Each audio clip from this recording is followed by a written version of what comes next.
Maggie labs and like Laney ditching for a smoke in the bushes. Well, natural, all the viewers woke. Moderators locked out, chaos in the chat. Dress ain't needed in this bizarre habitat. Cigarette ash falling, Maggie's in the lid. Quirky tunes and laughter, planting every seed. Channel turned to madhouse, naked folks abound. Rapture animate, lifting souls off the ground. Was it real, was it just? Leaning in the haze, dreaming wild escapades, lost in smoky craze. Maggie's take over, electrified the scene. Naked in the bushes, or just a funky dream. Rapture in the air, moderators beat damned. Maggie center stage commands high demand. Techno fails and whispers, virtual distress. Everybody naked, feeling overdressed. Leanie snaps awake, cigarette half spent. Maggie's take over, a fantastical event. Channel run amok, viewers shedding clothes. Digital rapture in the twilight it glows. Was it real, was it just? Leanie in the haze, dreaming wild escapades, lost in smoky craze. Maggie's take over, electrified the scene. Naked in the bushes, or just a funky dream.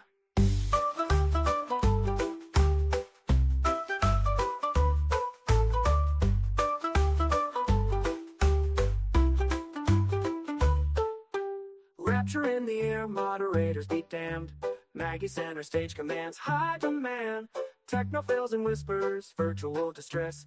Everybody naked, feeling overdressed. Leanie snaps awake, cigarette half spent. Maggie's take over, a fantastical event. Channel run amok, viewers shedding clothes. Digital rapture in the twilight it glows. Was it real, was it just?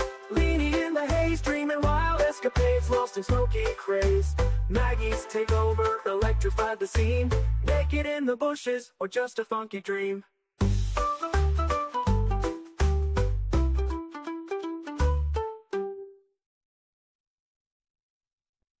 Maggie labs and like Laney ditching for a smoke in the bushes. Well, natural, all the viewers woke. Moderators locked out, chaos in the chat. Dress ain't needed in this bizarre habitat. Cigarette ash falling, Maggie's in the lid. Quirky tunes and laughter, planting every seed. Channel turned to madhouse, naked folks abound. Rapture animate, lifting souls off the ground. Was it real, was it just? Leanie in the haze, dreaming wild escapades, lost in smoky craze. Maggie's take over, electrified the scene. Naked in the bushes, or just a funky dream. Rapture in the air, moderators beat damned. Maggie center stage commands high demand. Techno fails and whispers, virtual distress. Everybody naked, feeling overdressed. Leanie snaps awake, cigarette half spent. Maggie's take over, a fantastical event. Channel run amok, viewers shedding clothes. Digital rapture in the twilight it glows. Was it real, was it just? Leanie in the haze, dreaming wild escapades, lost in smoky craze. Maggie's take over, electrified the scene. Naked in the bushes, or just a funky dream.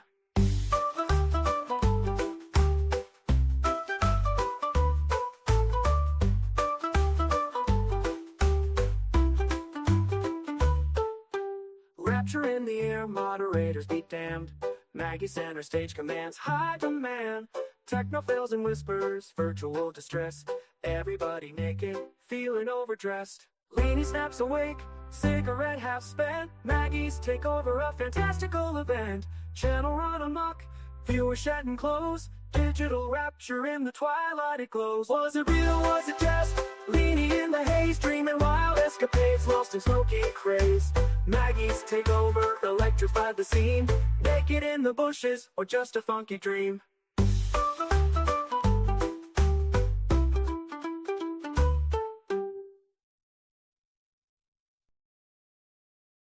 Hello. Hello, hello, hello. How y'all doing? Maggie, how you doing, love? Can everybody hear me? Sorry, Lee. Sorry. I'm here. Can you It's hear me? okay. Yeah, I can hear you. Hello. What'd you get into today, Mags? Well, I've been falling asleep in the chair to be honest, but I did the tea and all that, so that's all good. And I'd not long sat down and I started looking around on my phone for a leather look cushion cover. And all that's for is I've got like a pedestal footstool and the top of it's ripped. So I have replaced it before. So I'm just trying to get another one. That's what I've been looking for. Oh.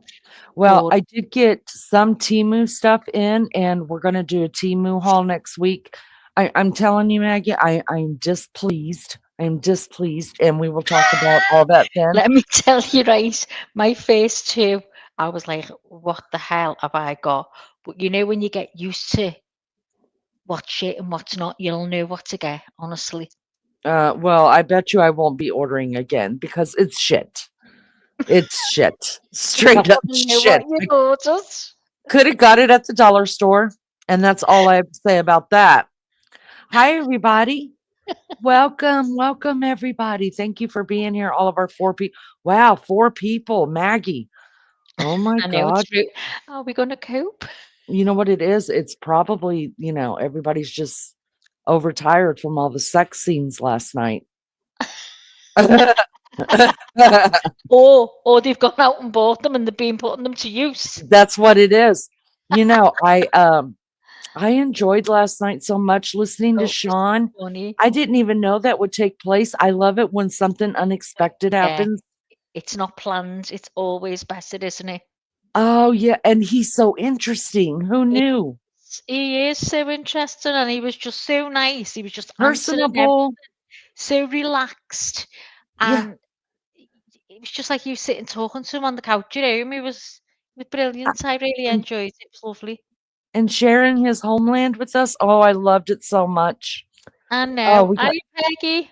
we gotta It get him was. back here. Say hi to everybody in chat. I'm gonna let Mag say Go hello on. while I grab my meds real quick. Hello, Hello, Peggy. everybody. Hello, Lizzo. Aussie True Crime. And we did have lunch, lady. I think she said she's gone for a drink of water. Should have made a coffee myself and try a spoon. Yeah, we've got lunch, lady Lizzo. Aussie True Crime. Talking about you today, Aussie. We was talking about paranormal. People would say, Leanie was asking what we'd like to see more on the channel. And I said, I'd like a bit of paranormal because I'm into all that. And Lizzo likes that as well. So, yeah, that's what we said.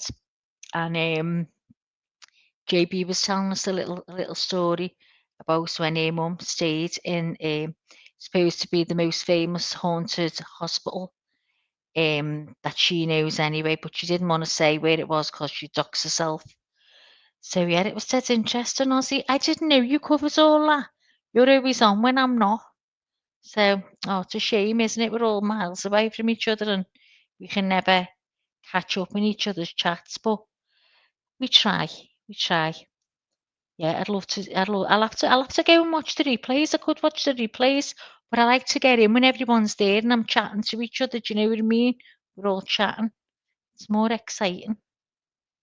How is everyone? Yeah, Any news? we had planned for Aussie and Spirit Timer, her Yeah, to hubby come up. for Halloween, for our Halloween thing, and then I don't know, something always, I shouldn't say that. I shouldn't say that. Lord forgive me, but something happened and we had to cancel our Halloween bash that we were going to do. So I know that they will come up here and blow us away. Look what she said. I'm trying to get my hubby to take me a cemetery for Valentine's Day. Perfect day for me.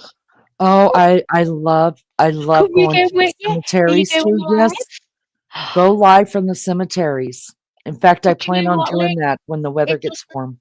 It doesn't even have to be Halloween to have them up, does it? It'd be lovely to have them No, up anytime. no, but I just thought they were the perfect people to come Yeah, up of because course. Spirit Yeah, Time does all of that, like yeah. spiritual, spiritual Oh, I'd stuff, love.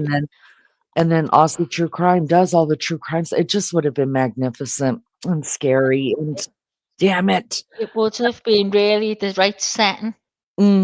But we can make the setting because I can be scary. You can be scared. We'll be scared. We'll be I'll just spooky. put Maggie on. Put my what is it? Mrs. Doubtfire Yeah, we'll be all kind of spooky. with the torch underneath my chin. Terrified. No I lights could on, just a torch. oh, that would be perfect. I will have to Yeah. do that one night. You know what I thought about when we were gonna do it was, going to the cemetery and listening to them by myself in a cemetery, and I'm on the other Oh, I couldn't like, go on I'm my own. inside the cemetery while they're on panel and see Oh, if you're I could joking. last while they're talking. No, but I'm kinda glad that didn't happen. I wish you were Oh, here. That would be so fun to go to the cemetery oh while my they're God, talking to us. I would be really terrified, but I'd love it. I couldn't bring myself away. I couldn't co I'd love it. I'm getting all the I can't wait. I'd love that. But I couldn't be there. Do you know the way they go to these haunted places and they all go separate in the rooms? I Mm, go to Alec, are they all having a breakdown? Imagine them putting me how can they go? They mustn't be scared at all. But these people believe in all this paranormal, and yet yeah. they still sit on their own. Oh, no. Yeah, and there's places you can actually stay the night. I think the I've done it. asylum here, you can rent a room and stay the night there. We don't I don't stay think I the would night, be we doing stay that. away and we go I've done it loads of times, and it's made me more on the fence, to be honest, the ones I've been with. But, you just stay up and you go in and they do the Ouija boards and all that around the table, and it's called table tipping. I think is it called that, Aussie, table tipping, where you put your fingertips as light as anything on the edge of the table. Everyone does it, right around the table, and you start asking questions, the table starts moving, alleviating. Oh, no. No, Yeah. no. Oh, what's Uh, that? Hi, Ann. Hi, Peggy. Hello, everybody. Lizzo, everybody. Thank you guys so much for being here. This is, when I went on last night, I already had everything set up on the side, all my tabs open and stuff, for today. And then when I went on last night, I was opening more tabs and lost everything, you guys, lost everything. So I had to No. hurry up, remember, because I didn't get up until 30 minutes before. And Oh, and so I had to hurry up and remember. So I think I've got pretty much, and then I just realized there's so much we could talk about. So I can't wait just to put the facts that we know out there and then just get into talking about it with everybody because I think that'll be so fun. where are we up to now? Didn't you say last week we're up to now where we're going into he's going into the house now, or he goes into the house, aren't we up to that bit? So yeah, Yeah. so right now he's in Idaho. He made it to Idaho. So we're going to talk about him being arrested. We're going to read the affidavit because the affidavit does have a lot in it. I just want to remind you guys the affidavit, any affidavit, any PCA there's only enough information in those given to get an arrest warrant. That's it. They don't lay out their whole case against anybody. You're not going to know everything until you get to court. Mm, And that's why you hear like there are court proceedings that happen up to the trial, like what they did 2 weeks ago with yeah, Bryan Kohberger. And what it is that, right now the defense wants a lot of this stuff thrown out. It's not going to happen, but that's what they want. But what you hear the word discovery, discovery, discovery. Like we don't have enough discovery. They went through that already. And the prosecution keeps standing up and saying, no, you have it all. You have it all. And they're just yeah, doing that, I believe. I don't know for sure. Allegedly, to waste time. To the yeah. longer they can keep this going, the more It off. people Yeah, forget events, and that's a natural occurrence, yeah. right? Well, Could you I've imagine me and also you, Maggie? oh Could God, you I've been imagine the police getting in touch with us and saying, "Okay, what happened that night?" We'd be like, "I don't hang fucking on a know." minute, let me try and think. Yeah, I would my brain would be gone. But yeah, exactly. I've found a couple of channels, um, that now just hear me out on this, is saying he was framed.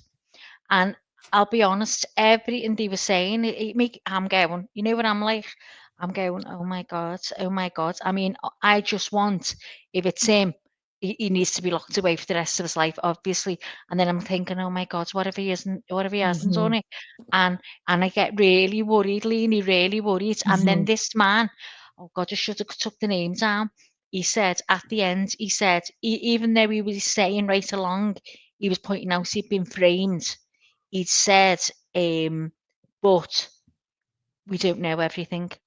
We've got Mhm. to go. It'll all be said in the trial.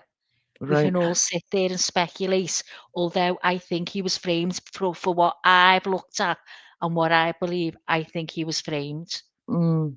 Mm. So there's a lot Uh, of channels saying that. sure. And you know what? I think that's a healthy way to go Yeah, into any kind of court case, because then you really do get to be the jury. yeah, If of you go course. in now, I think I've pretty much set my mind, but understand there's nothing I haven't watched or seen. I mean, you've sent me some things, Wild Angels, there's nothing I haven't seen on it that I Yeah, know of. of Um, course. and but I do try so hard just to have Mhm. an open mind, because Yeah. You I believe what want to you be the believe, don't you? 13th juror. I go Yeah, from one thing to the other, like the other one with you, the Delphi, whatever it's called. I always get it wrong. I couldn't believe that was. I thought that was only recent, and I thought I was getting panicky because I thought he hasn't done it. He hasn't done it, and yeah, then when you were telling, I was like, oh my God, I couldn't believe it. But when I've been seeing all these now, Leanie, I'm thinking, oh my God, yeah, that makes so much sense, as it does that he does, and I'm like. I have right, seen a lot saying he's been right. framed, and now I'm like, I can't wait for it to go to court because I'm Now terrified. right, It's you know worrying. enough. Now you could be the 13th juror. And God. I think that's wonderful. Look, the facts that I'm putting out here, I'm trying not to be biased with everything inside me. Yeah, I yeah. see Peggy put stuff in chat and I'm like, oh, me and Peggy could just, I mean, because I feel like I could debunk a lot what she's Yeah, saying yeah. just from what I know. But my thing is if I don't stay on task and get the whole thing Yeah, out before we have open discussion about what's going on, yeah. or what we believe, then I It'll just want put to it put the there. facts out there. Yeah. But I think what you're doing is very healthy. And I will tell you this. There's two things I want to say. First of all, if you believe he's guilty, you'll find anything on the internet that makes you that that's a good argument for your belief. If you think Mhm. he's not guilty, you will find it on the internet Yeah, to be a good argument, there's both right? sides to everything. I'm But seeing a but it doesn't mean it's fact on either side, and that's what no. I'm trying to be And really that's what that careful of. man said, that which I thought was good. Like you believe he's done it up to now, and like you said, you still don't know everything. And this guy, he's pretty sure he's been framed. And I was just looking at one of Peggy's comments there about a drug cartel. He mentioned something about drugs as well. Mhm. It was related, but he said at the end, but if it needs to go to court because there's going to be loads we don't know.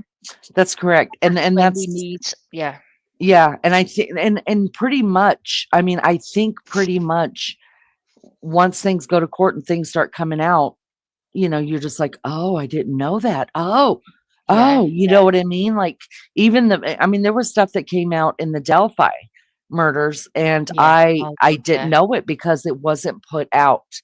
And I think, I don't know. Even the OJ trial, right? Everything that came out in the OJ trial, I don't know of one person I've ever met that thinks OJ didn't do it. I never You know ever what I watched mean? that, really, never ever seen that. Anne's place doesn't know about this Kohberger case. She knows there was a murder and that's it. And you should watch it, and try and catch up. It's horrific, horrific. Yeah. Yeah, I need to put it all into one folder so there'll be a So you playlist. can watch it. Yeah, And but here's the other thing. This is what the defense does, right? And this is what a good defense team will do. This is it right here. People wonder how they can put out stuff and people believe them. Let's take Delphi for example. They before it ever went to trial, of course, year and a half, 2 years before it wasn't that long, but they put out about uh the cult, I can't think. I know. Anyways, and then a lot of people went running with that and saying, "Oh, he didn't do it. It really was, Yeah, a cult that had done it." And yeah. then And then guess what happened? said the It jail were was the same. Yeah, it was proven in court that it wasn't. So what is happening now? Oh, now since that didn't get him off, let's file appeals saying that the other one. Ron Logan. Let's go with Yeah, the Ron Logan thing now and see if we can get him off. Y'all, that's not the way that it works. yeah. And here's the deal that and we'll talk about it with the recent court hearings that are going on with the defense trying to get stuff thrown out. The Never once, just pay attention, never once has Ann Taylor said, "My client is innocent." She's never said that. She is using everything she can. I fully believe this. Everything she can. Her job is not to get him an innocent verdict, because I don't think she can. I She think can. she knows. I think what she's trying to do is keep him off death row.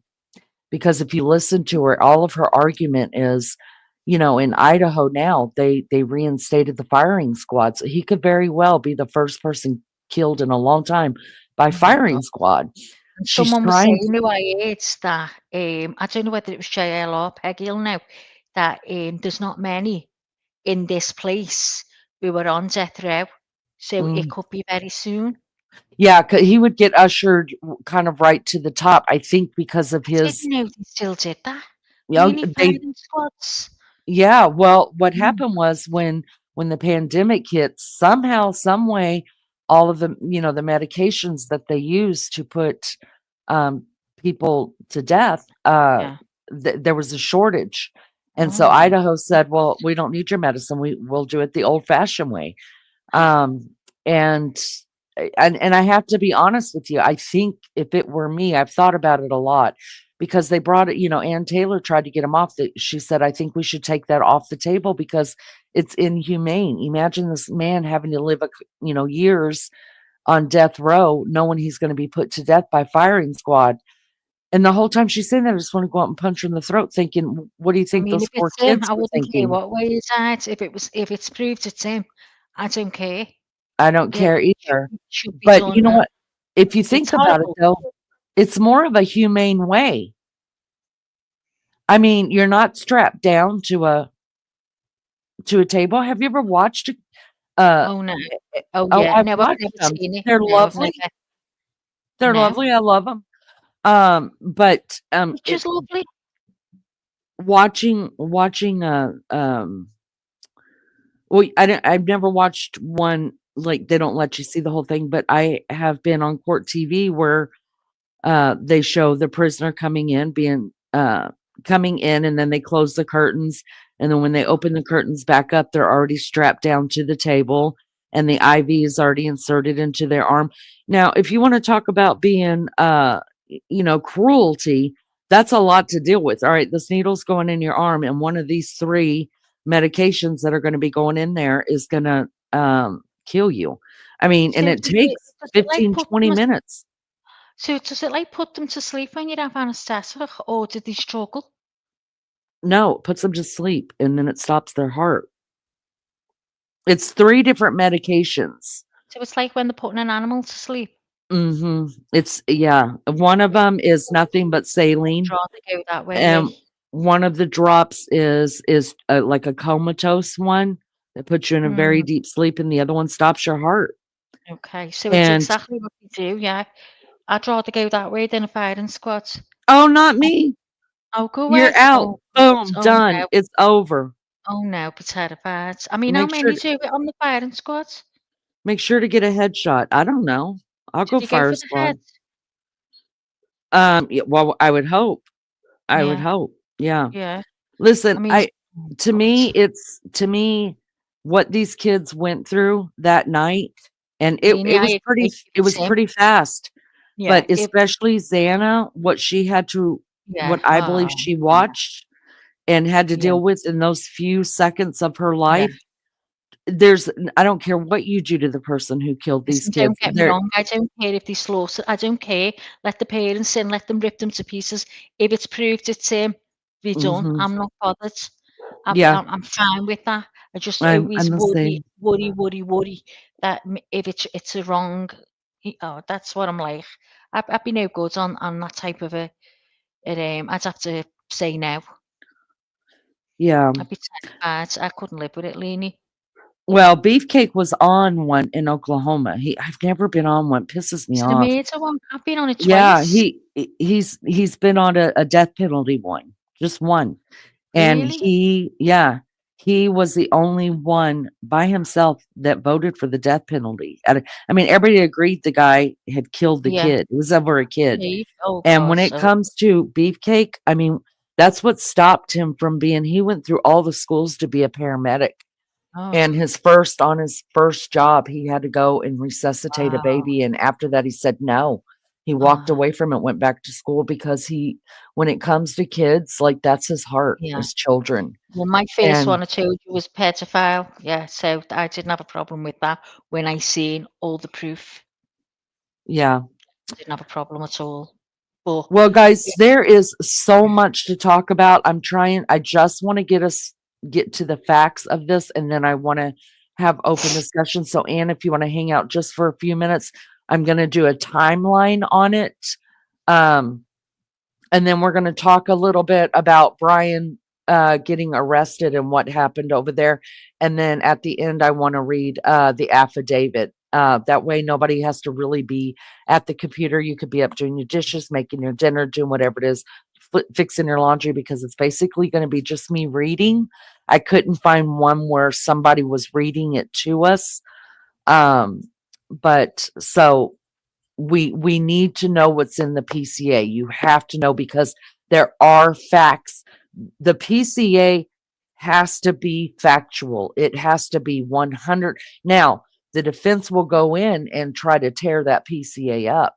That's why cops are on the stand in the beginning of every trial saying, this is why we did this and this is why we did that. Um, so, um, yeah, but it has to be anything that goes before a judge, like I told you guys before. Cops are allowed to lie to you. They oh, just are. They're allowed to lie to you. Attorneys are allowed to lie to you. The minute they have sworn into the court or are putting something to the court with their signature on it, they're sworn to that is the truth. Now, not everybody has the integrity of other people. There's been many cops that have lied. There have been many lawyers that have lied, and that's never going to stop. But if you have any type of integrity, which I believe the glass is half full. I believe there's more good people in the world than bad people. So um, we have to find out what was in the PCA. Welcome everybody. Thank you so much for being here. Appreciate it so much. If you haven't hit the like button, do that. We appreciate it, Maggie and I. Maggie, you tired yet? Oh wait, you've had some. I don't think I got enough sleep. I think. good. But I I'm tired, but I'm okay. I mean, after this, I go straight to bed. It's fine. good. I'm glad about that. I Hi, love Mary listening. Jane. Thank you for coming in. All right. So first things first, Maggie, thank you for making our all of our thumbnails and things like that. The only thing I got to ask you to do out of respect for the family is Kaylee Gonsalves's name has an S on the end of it. So I um just if that was just a picture. I didn't even write their names. oh really? So Yeah. it So is I'm sorry about that. no, you What's don't have needed? to be sorry. You don't have An to be S on the sorry. end. Yeah, it's an S on the end. I'm And gonna we're do only it going to right now use as it we're for speaking. okay. All Yeah, I can right. do it now. So let's I want to pull up the timeline first of the events and then we're going to talk about let's just pull up the timeline and see how it goes. All right. Let me take a swig as Maggie says. Thank you guys so much for being here. I appreciate it. If you hit the like, I would double appreciate that. Also, let me go ahead and scroll at the bottom of the screen our um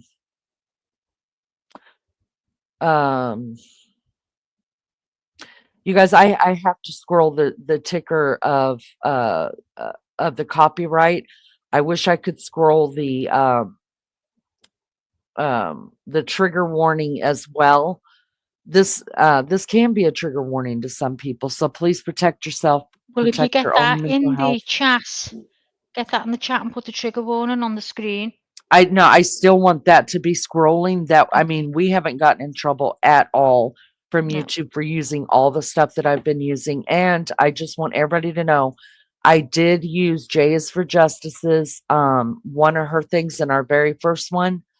Did you speak I to her, Lainey? Yes, I sent her a Oh, message, and I also sent her money out of not my personal account, but oh, the PayPal account that pays for our StreamYard through our membership. So I did give her $25 for allowing us to use that. She's very kind, and I appreciate oh, that. So if we now if it's national, like we've got people up here and the Times, things like that. I'm not Fox News. You know, they make enough money, but if I ever use um a content creator sings, y'all, I will always pull money out of our membership account and tip them for letting us use it and explain. You know, I'll always tell them because sometimes I'll come up with it and I don't have time to reach out to them to ask permission.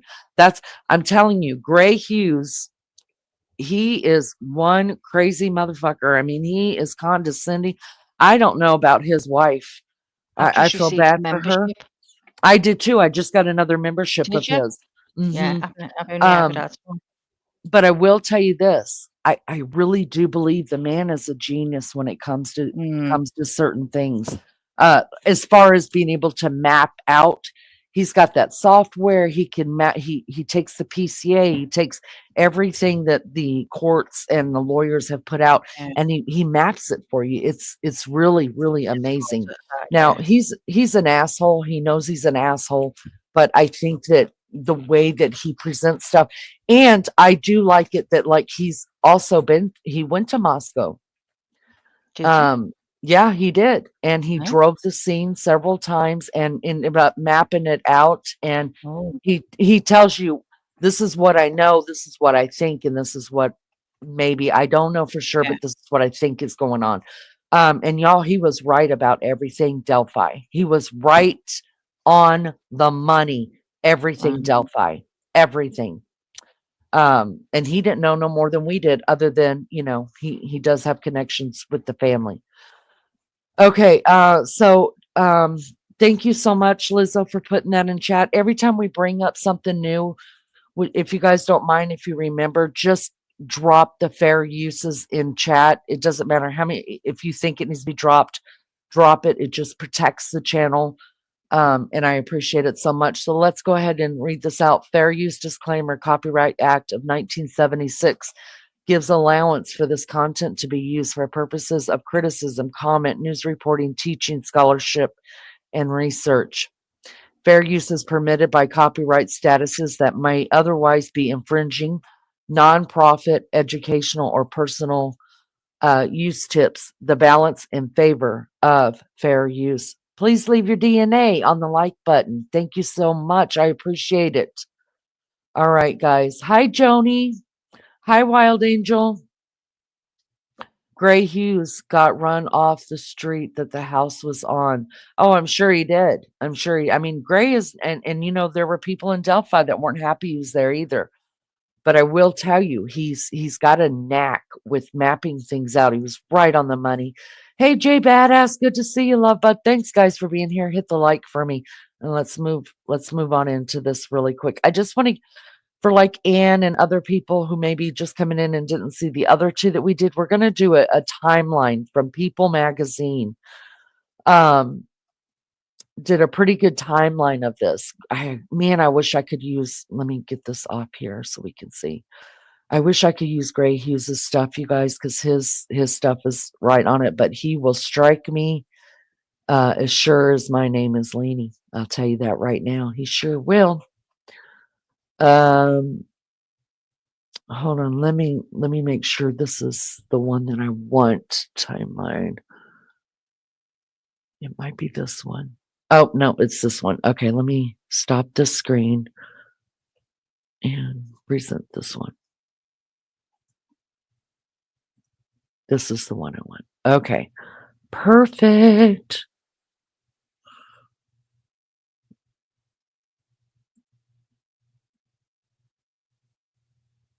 Okay, let me make sure it's as big. Okay. All right, so this is just a timeline, you guys, of events, like I said, according to the New York Times. Thank you, New York Times, for letting us use your work. Again, we went over this whole video of the grub truck where the girls are. The girls are right here. This is Kaylee standing here, Madison standing here, and now we're just in a different screen of the girls. There was actually a couple people in the video. This one right here is known as Hoodie Guy, and this big old guy right here. Both of these two were accused in the early on days, and we'll go over in the upcoming weeks people's names that came out and were accused of this murder. And these two were, this guy was the first right here, Hoodie Guy. And then this poor guy, felt so bad for him. He had to come on YouTube and of course, the police, they talked to him. And he came on YouTube and gave a whole thing about what he saw that night, what happened, that he had never seen the girls before, and, or Hoodie Guy before. I felt really bad for him. A lot of lives were shaken up. I wouldn't say they're ruined, but for a little while, that's why we got to be careful who we put out there in the public. Now, you can leave it in your own thoughts or in your own home, but to call somebody's name in public on the internet and stuff like that, you could really do some damage. And that's what I wish people would take into consideration more. All right. This says a new investigative details released on Thursday provide the first clear view of the apparent movements of the man accused of killing four Idaho students in the early morning hours of November the 13th. A newly released law enforcement affidavit and information previously released by investigators provide a timeline of what happened last night. So at 1:45 a.m., after spending several hours at a fraternity party, two victims, Xana Kernodle and her boyfriend Ethan Chapin, returned to the off-campus house Miss Kernodle shared with several roommates, including the other two victims.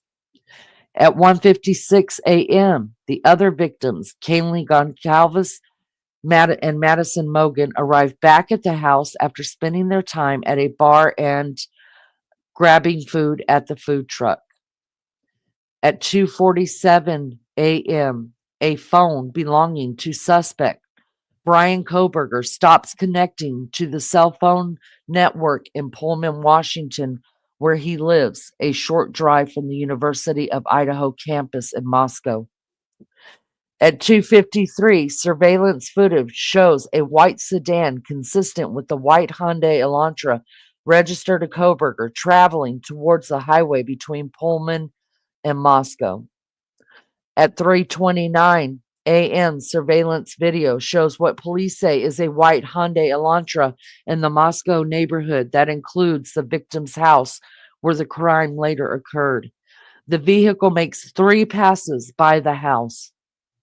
At 4 a.m., one of the victims, Xana Kernodle, receives a DoorDash delivery at the home, according to the investigators. At about the same time, another occupant of the house is awakened by what she thinks is an upstairs roommate playing with her dog, according to her statement to the police. At 4:04 a.m., video shows Elantra returning to the area for the 4th time, at one point doing a 3-point turn in the roadway near the house. At 4:12 a.m., Kernodle uses the TikTok app. Now, I just want to stop right there because I want to debunk something right away. People want to talk about that maybe it was the DoorDash. person that did this. It was the DoorDash. You guys, it was not, and the PCA will tell you this. This is being taken straight out of the PCA. They interviewed the DoorDash person, right? Not only interviewed him, but have the receipts of the times that he picked up the food, the time he dropped off the food. They've got all of that, right? And it tells you right here what time he delivered it at 4 a.m. Xana Cornoto was still on her phone at 4:12. That's a proven fact. She was scrolling through TikTok, and I think, if I remember right, one of her family members said she actually posted something to TikTok, but I think that would be part of the evidence. So, of course, we don't know what she posted, but she was on TikTok at 4:12. That is 12 minutes in there. And we know for a fact that these murders happened really, really fast. So that right there, with all the information that they have from the DoorDash driver, that person did not go in the house and kill anybody. Okay? All right. At 4:12 a.m., Kernodle uses TikTok app on her phone. Her phone records suggest the downstairs roommate is also awake. Sometime shortly after 4 a.m., she tells investigators she hears what sounds like crying coming from Kernodle's room. When she opens the door, she hears a male voice telling someone to the effect of, "It's okay, I'm going to help you." At 4:17 a.m., a security camera from a nearby residence picks up distorted audio of what sounds like a whimper and a loud thud. A dog can be heard barking numerous times. At some point, and exactly when is unclear, the roommate opens her bedroom door again, according to the accounts she gave to the investigators, and sees a man with bushy eyebrows, clad in black clothing and a mask. The man walks past her towards the sliding glass door on the second floor. She goes back into her room and locks the door, and is unclear what she does during the next several hours. At 4:20 a.m., the white Elantra is seen leaving the neighborhood at a high rate of speed. At 4:48 a.m., Kohberger's phone reconnects to cell networks south of Moscow near Blaine, Idaho. At 5:30 a.m., after traveling in the area south of Moscow, Kohberger's phone is detected back in Pullman. That's in Washington, where he lives. At 9:12 a.m., Kohberger's phone returns to Moscow and connects to the cellular network near the scene of the murders. It stays there until 9:21 a.m. before returning to the area of his home in Pullman. At 11:58 a.m., a 911 call reports an unconscious person at the scene of the killings, triggering a response from law enforcement. That is what we know of the timeline. It's also in the PCA, you guys. That's exactly pulled from the PCA. Thank you guys for being here. I appreciate it so much. Y'all hit the like. What says you, Maggie? Digital Maniac, hello, welcome. Thank you for being here. Why would a killer drive around on camera a bunch? I think just scoping out. Listen, just because you're a PH student doesn't mean you're smart at all. So I think in my brain, and hearing people in his world give interviews and stuff like that, the people in his that knew him personally would tell you he was a very arrogant person. Very arrogant and very kind of know-it-all-ish. Joni says maybe waiting till the lights went out. Smart, yeah, exactly. Digital Maniac, it's odd that Ethan supposedly gets into a fight and ends up murdering the house. Could it be connected? I can emphatically tell you no, it's not connected. And the Lenny, reason, yes, sorry. Now, the four murders. Why do you think the four murders happened? Do you think he went to kill one of the girls? I mean, I yes, know this is just you do, because yeah, I was listening on the other channels as well, and he said he thinks he went to kill one of the girls. He went straight upstairs, heard that's right. someone was downstairs, That's and had right. to kill them as well. That's right. And the other two Um, stayed quiet. Kaylee Gonzalez's family has been very, very vocal. Digital Maniac, I'm going to tell you, I'm going to give you the answer to that in just a second. Kaylee Gonzalez's family, especially her dad, has been very, very vocal. And in the early days, they were given a lot of interviews. And one of the things he said after, he got full disclosure of what they were going to disclose to him of what had happened, he said, without saying too much, now I understand what he was saying, and now you understand what he's saying. He said that if the perpetrator was not out, if the target was not one of the girls upstairs, he had no reason to go upstairs. He came in Exactly on the right. Yeah. second floor. There were 3 people on that Mm, second floor. If he just went into cause a murder, he could have just wiped out yeah. those 3 people left. And guess what? I mean, the same thing would have happened. They wouldn't have been found until the next Yeah. morning, right? You need He to specific. also believe. Sorry, go on. No, go ahead. Do you believe that if it was Kohberger or whoever it was, the murderer, do you believe that it was him that said, because the more I'm listening to this as well, um, it's okay, I'll help you. Do you believe that was him and not Ethan No, I saying, think Ethan was already dead by then. I think that she was crying because she was actually witnessing that. And he walked over and just kind of facetiously said, "It's okay. I'm going to help you." but Just I'm thinking maybe he a did and he was creepy like thing to say. almost dead, but he just was trying to help her, like to No. calm her down because she must have been terrified. Yeah, I think with his help, he means that I'm going to put you out of your misery. No, but That's I'm thinking Ethan. He was like he wasn't dead. He was still looking at her terrified. He's knowing he's dying, but and yeah. that's what he was saying to her. Because when you read the other side and you listen and you think, God, it could have been Ethan. But when I think about something like that, I think uh, whoever whoever the murderer is too egotistical to leave someone alive to be able to talk. Remember, at least one of the victims was nearly decapitated. Who was it? My God.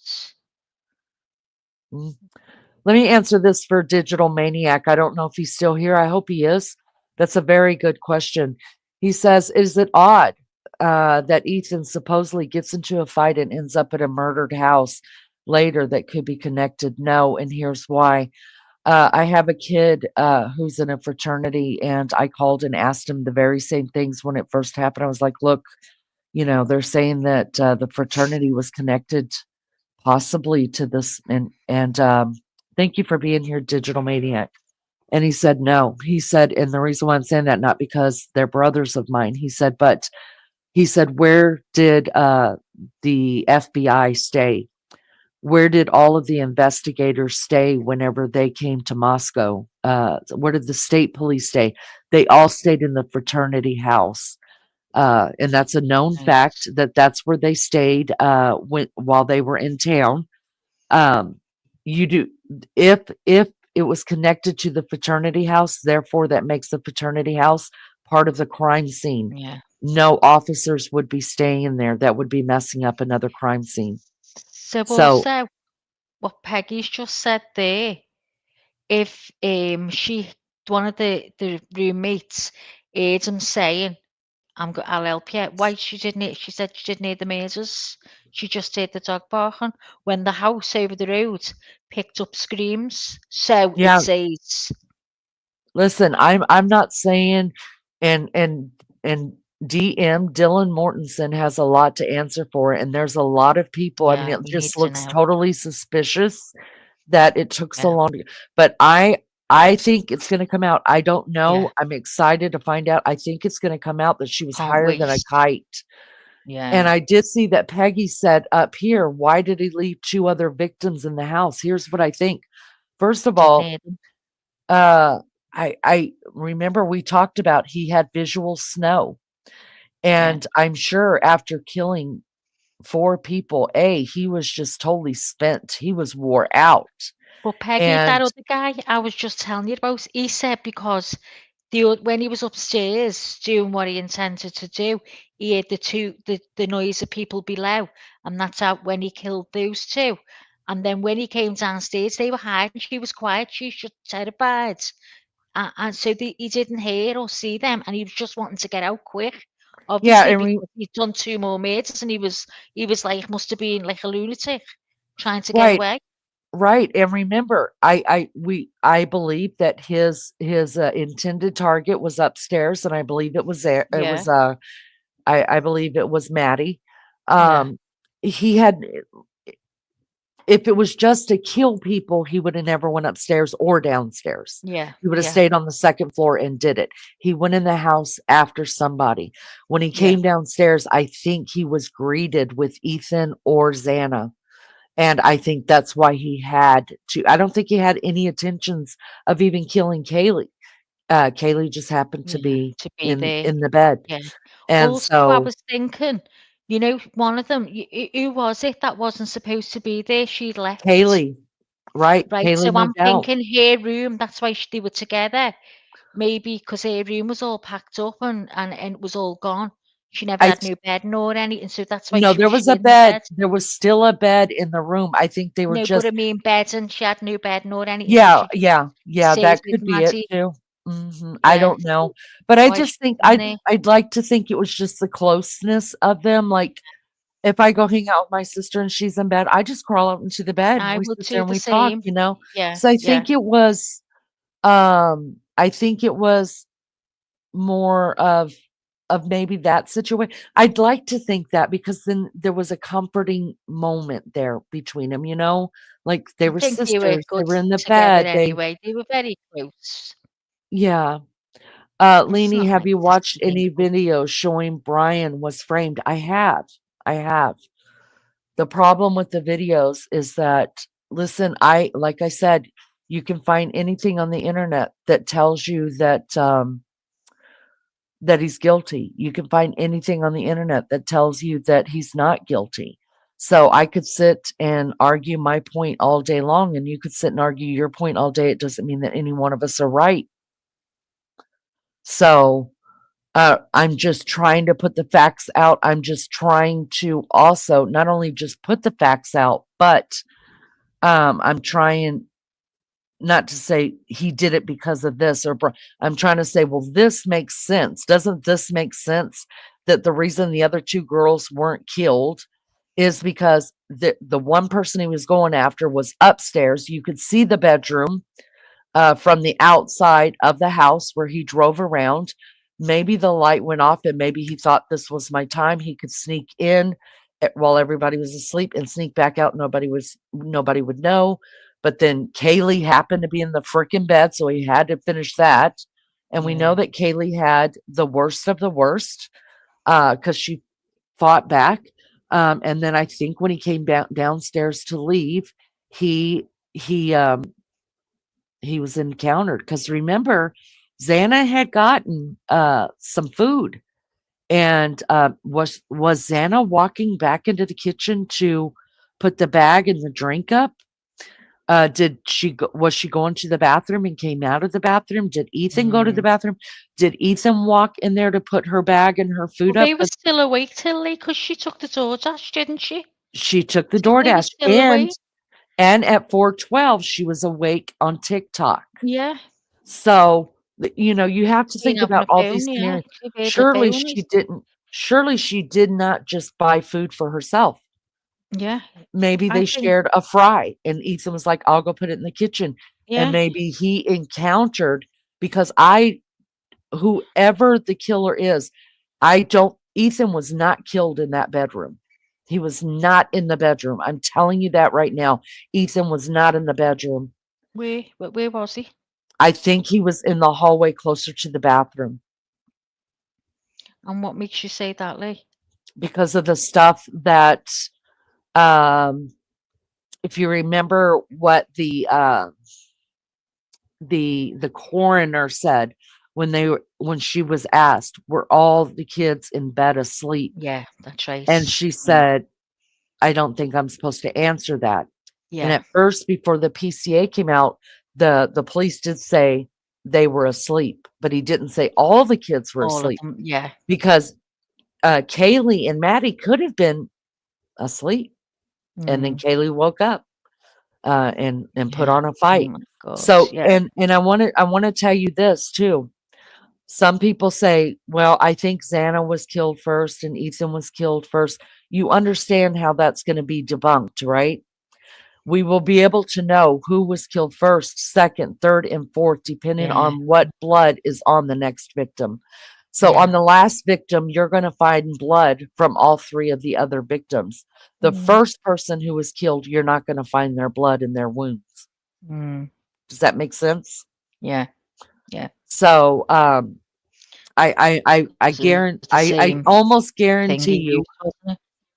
whoever it was that went in to kill those kids, Maddie was killed first, and then I believe it was Kaylee, because she woke up, she put up a fight, and then he went downstairs. Ethan was killed next, and Xana last. That's what I believe, Yeah. and that'll all come out in court because that's easy to test. Easy. Is there a possibility that Bryan knew one or more of the roommates that actually had been in the house before? That leads us up to the next thing that we're going to bring up. Um, so let me show you. Let's bring that up and talk about it. This is from People Magazine. This is fair use, you guys. Fair use.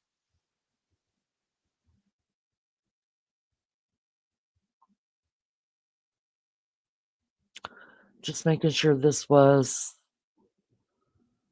No, it's not this one. No.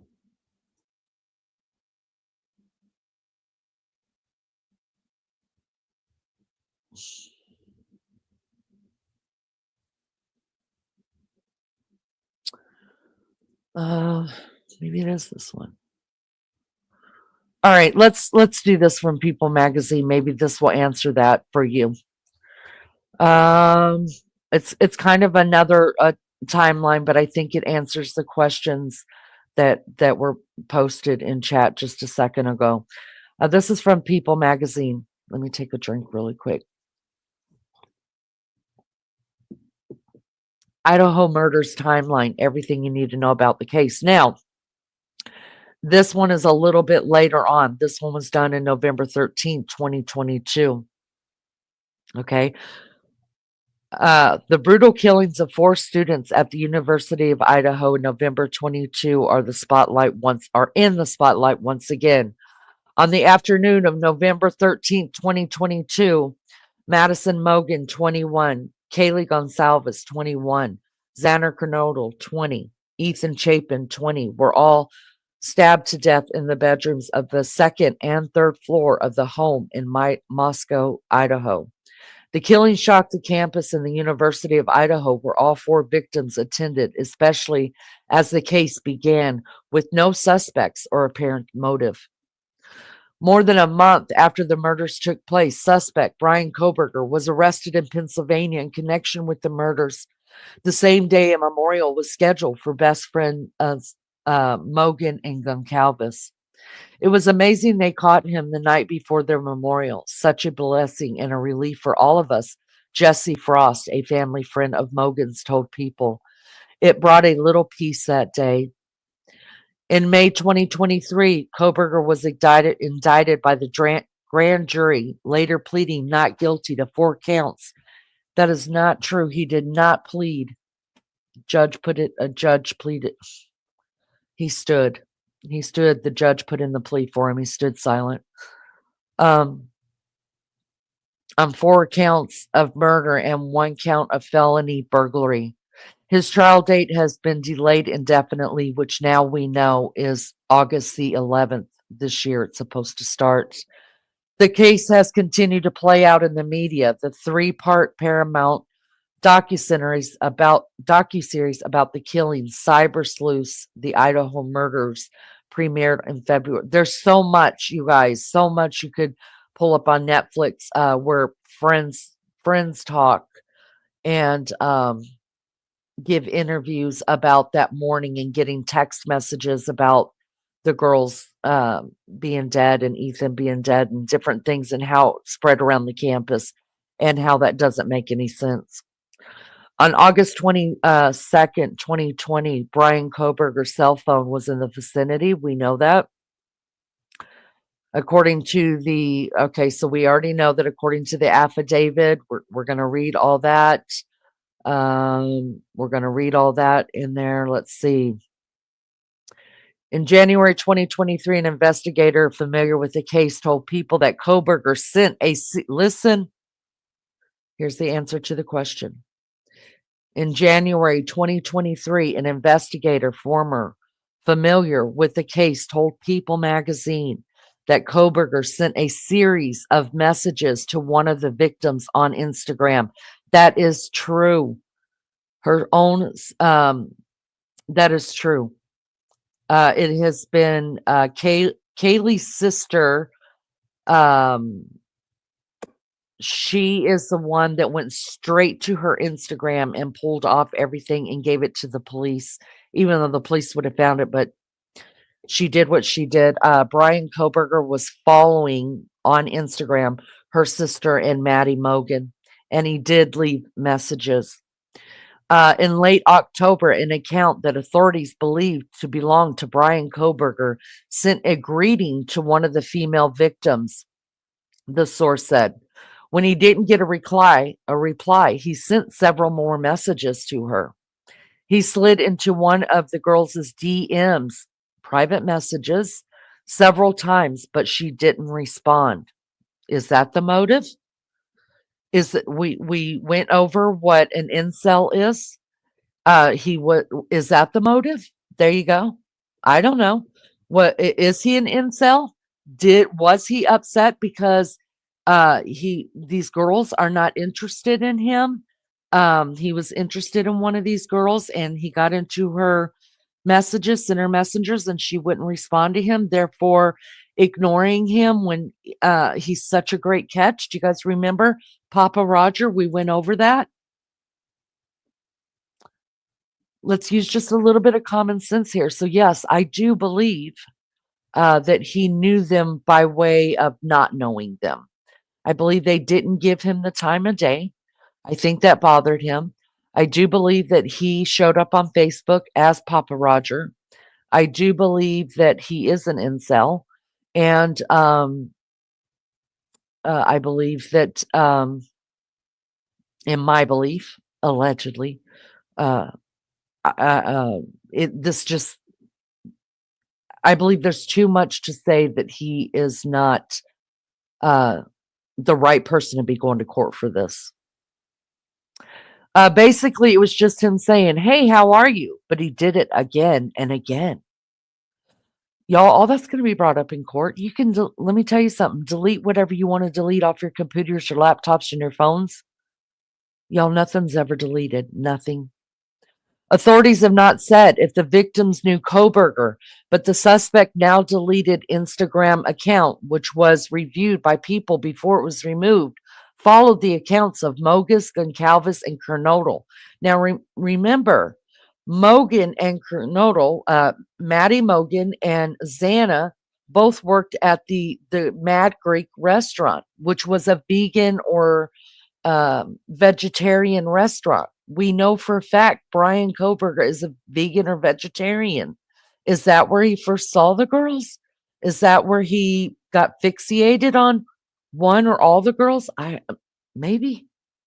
According to the former employee at the Mad Greek restaurant in Moscow, Idaho, Kohberger ate at the restaurant where two of the victims, Mogan and Kernodle, worked as servers. And then we know on Sunday, November the 13th, they were killed in their place of residence. Deaths are ruled as a homicide, of course. Latah County Coroner Kathy Catherine Mabott told NBC News that authorities suspected a large knife was used. It would have been not a pocket knife, she said. It would have been a bigger knife. And you guys, we watched that interview with her, um, and she said a little bit too much. Mabut told an outlet that their wounds were pretty extensive, and the crime scene was unlike anything she had experienced before. Look at these precious souls, y'all. Precious souls. We watched a little bit of their memorial. That's what that's talking about. On December 15th, 2022, Bryan Kohberger heads to Pennsylvania to spend the holidays with his family. In body cam footage released in January 2023, Kohberger was shown getting pulled over twice in one day. I'll tell you, exactly 9 minutes apart.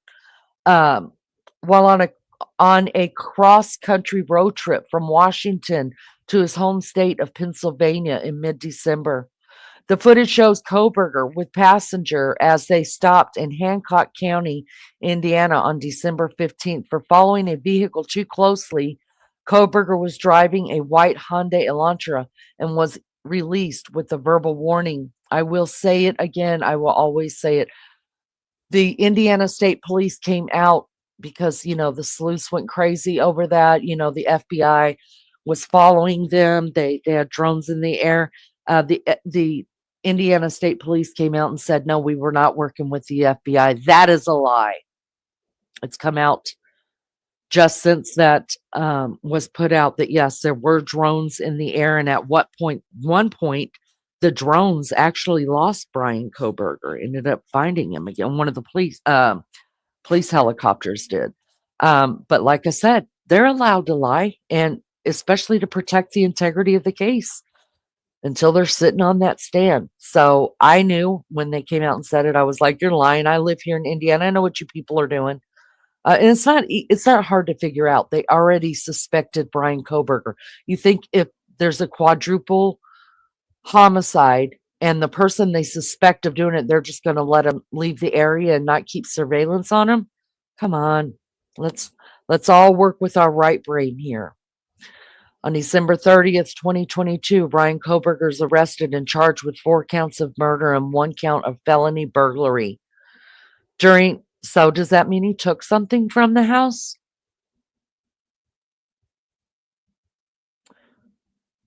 What says you?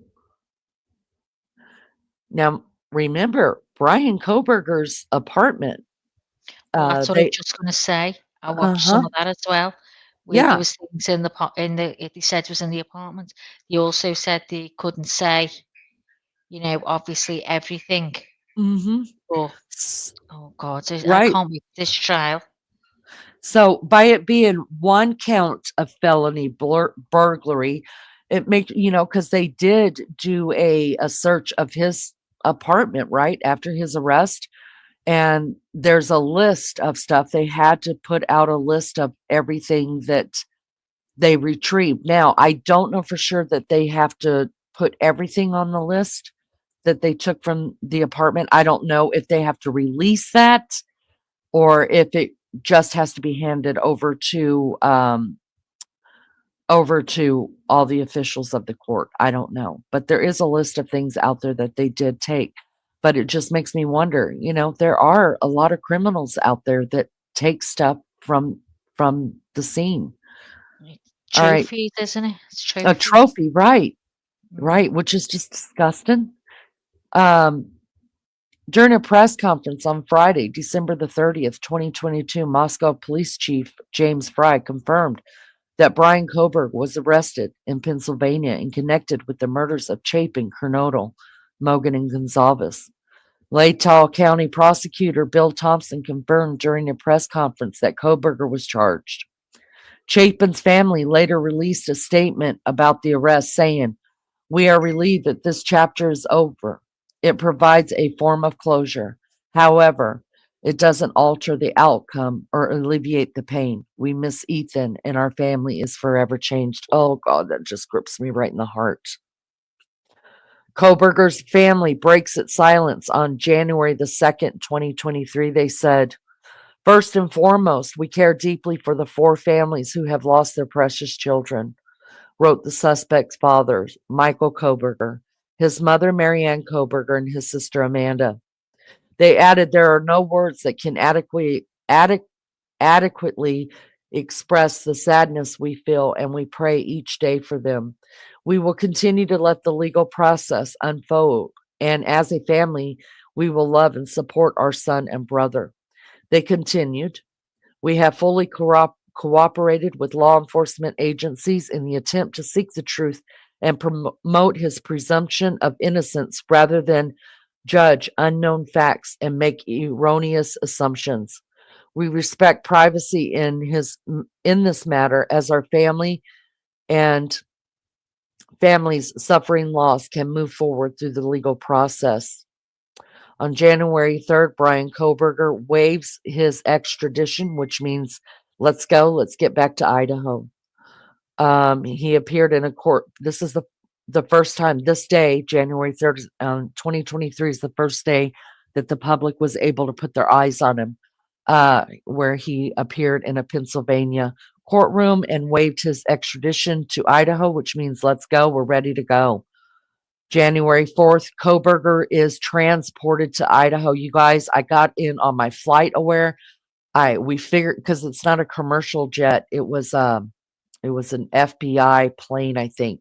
They had to refuel 3 times. It was a small plane, and they refueled 3 times, and we watched that damn thing all day long travel.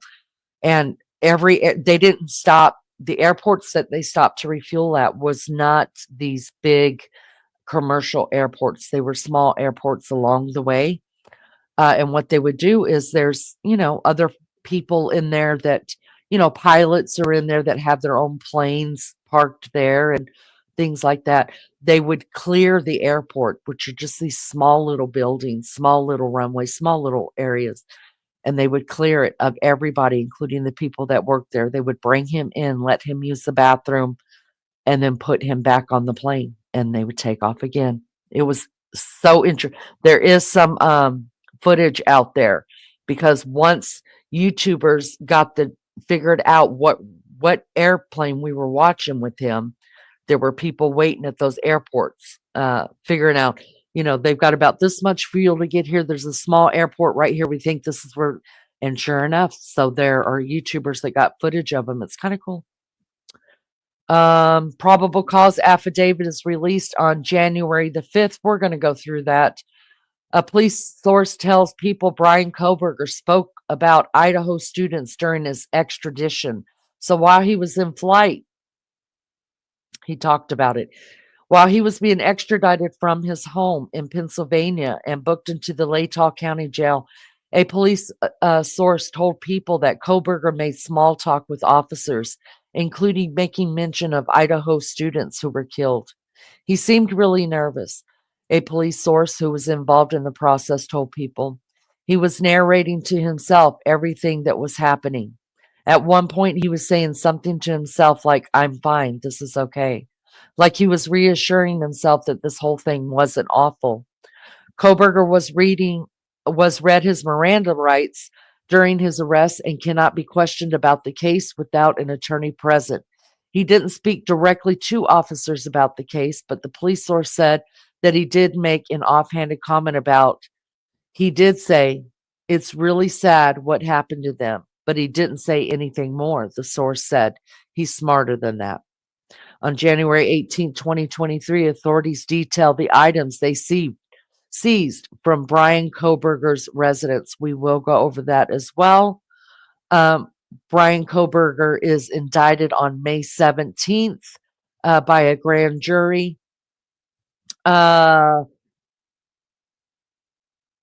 Kohberger was indicted by a grand jury on May 2023. The indictment allowed prosecution to bypass the previous scheduled June 26 preliminary hearing, which meant the 2 remaining roommates would not need to be cross-examined. That was a big deal. I don't know if you guys remember that the lawyers for the two surviving roommates filed and said there's no way these girls can do this and it's not right to make them do it because they are going to have to testify in court. And it was just too, I don't know. I mean, listen, I don't know if that's right, if that's wrong, if we cut them some slack. I don't have a clue.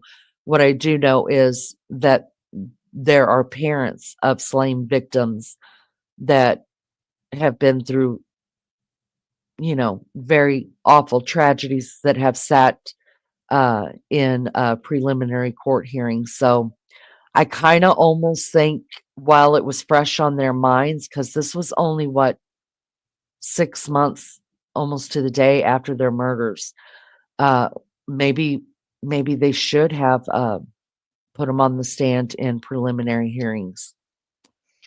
Leanie, do I you don't. know where about the trial's going to be? It starts on August the 11th. No, but where? Yes, it is in. Somebody might be able to say it in chat. And It's in Idaho. is It's that been close to moved. you? No, it's in Idaho. It's just been moved south. Is it close to Oh, anyone? Is anyone it's going? it's the same place that Lori Vallow I'd love to go. was. Yeah, same place, same courtroom. Wow. Is I anyone going in chat? I Sorry, wish I sorry. could go. No, I wish I could. I know I could go. I just don't know what. Oh man, You that's my never get in birthday. there though. Leanie, you'd have to camp out. I don't care. I'd camp out. I'd camp out with you. I'd love to. I But know. you'd I'd be be there from early hours because it's going to be chock-a-block. right. I'd be like watching for Nancy to walk out. Nancy, get your ass Oh, over yeah. here. Is there Nancy, any chance we can get in, Nance? My back's broke. Nancy, I'm gonna need an interview in my vehicle pronto. Yeah, And then I'd right be like, now, get in. and then I'd be screaming at Bryan Inton. I'd be Bryan Inton, Bryan Inton, come forward, please, come forward. I'll be going, there's JLR. There's JLR, Magnolia, come here. Let's talk. I would love No. to go. There's no one going in chat now. Wish I lived in America. Now I know It's in JLR voice says head. JLR says that if it is going through on, and I think it will, you guys, this judge is not playing with these people. I like this judge. He's just no nonsense. He don't give a damn. And I like it. He's like, look, we're done with delays. We're done. We're gonna do this. Let's do it. So I like it. So I know JLR said that they were gonna get an Airbnb and be there. I think it's awesome. Yeah. I mean, Maybe I'll go. doing it. He deserves Maybe to be there. maybe I should call up JLR and ask them if him and Magnolia mind if I sleep on their couch Yeah, ask them. in I their think it'd be all Airbnb. right. Just say you give them some money to stay over. I'm not. Yeah, I'll give you money and I'll clean. I'll clean for you. Yeah, You guys go on and go to the court proceedings. I'll go live with the people, and you guys come back at nighttime and do what you do. And I'll have dinner and everything ready. And God knows I hate to cook dinner. We're getting pizza every night. Oh, I'm going away on holiday. I can't cope. You won't. You'll catch up really fast. I'm not going to wait till the end, but I'll be able to. I'll watch it on catch up, won't I? Once I'm on Wi-Fi. All right. So that same month in August, Kohberger's attorney declared his alibi claim in a new court filing because remember, judge says, look, what's your alibi? What's going on here? What's going to happen? Mr. Kohberger has a long habit of going for long drives alone, his lawyer wrote in the filing. Often he would go for drives at night. He did so late on November 12th and November 13th at 2022. Now, I will not say that may sound unusual for people who don't do that, but I'm a driver too. I will just go. Yeah. And it doesn't matter if I'd rather go during the day because I could see more. But if I'm upset and I can't get my anxiety together, I hit the car, I hit the road. And sometimes I've driven for 2 hours before I realize where the hell I'm at. So I can't, say that doesn't happen. It does happen. Yeah. But I will say this. hold on, let me read this part. His lawyers added that Kohberger is not claiming to be at a specific location at a specific time. At this time, there is not a specific witness to say precisely where Mr. Kohberger was at each moment of the hours between the late night hours of November 22nd into November 12th to the 13th. All right, so that's that. We're done with that one. I hope that answers a little bit of some of the questions you guys have there. Hi, everybody. Miss Barbara, good to see you. Good to see you. Anybody else? Teresa? Hello. Yeah, I love doing long rides. I really do. Beefcake and I, but I go by myself too. I get lost a lot. Yeah. That's how I have found many places by Well, if getting I live lost. by yours, there's no way. It's too out in the wild. I couldn't. Oh, you would love it, Maggie. There's always something to see. So Peggy said it's in Boise. How far is that? Boise, Boise. Boi- Oh, I thought it said Boise. Boise. Boise, Idaho. Idaho. Is that far? How Yeah, long would it take you in a car? Oh, is it? a couple days. Yeah, well, it'll take me probably Oh. about 2 days to get there. Oh, it's far then. Oh my God, didn't realise. I think everything's close like here. All right. So, and that's upset the family a little bit, because it's farther for them to drive.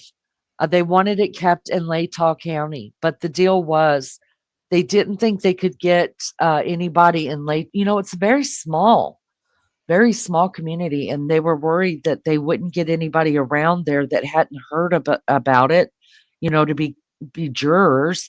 And then people were saying, well, we'll bus them in. Kind of like what we did we had to do the same thing, Delphi. We bussed them in from Fort Wayne, which was like almost 2 hours away, and they were sequestered there. So I don't know what was the right thing to do.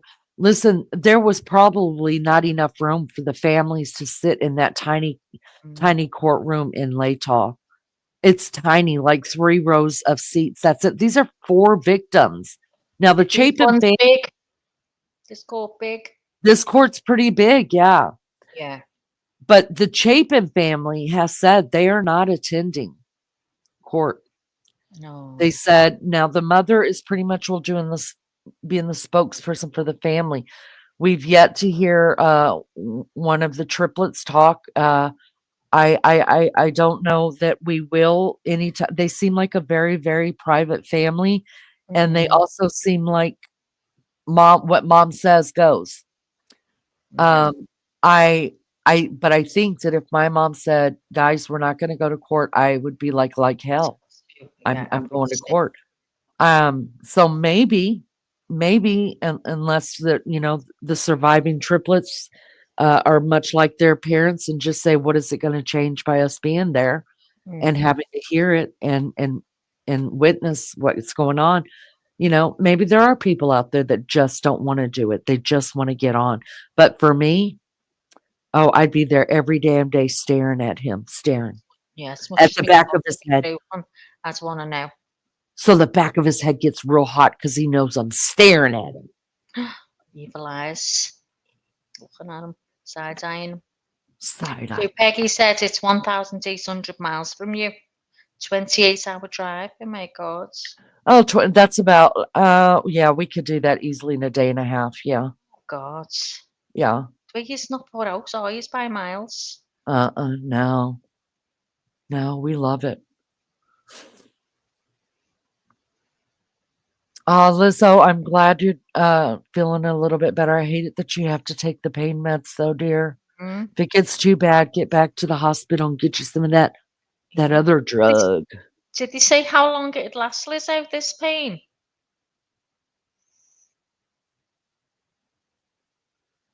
I've never heard of it before, have you? I've heard of neuralgia, but I've never heard of it until J. Brad told me about it because she's had it before too. Yeah, and Elizabeth that was in today, she's got it. She suffers with it. Never heard it in my life. I know So neuralgia is very painful. Go on, so Liz. weird. No, it's fine. It's fine. Um, all right. So there was a search warrant, and I'm just gonna show it. I'm not gonna read it.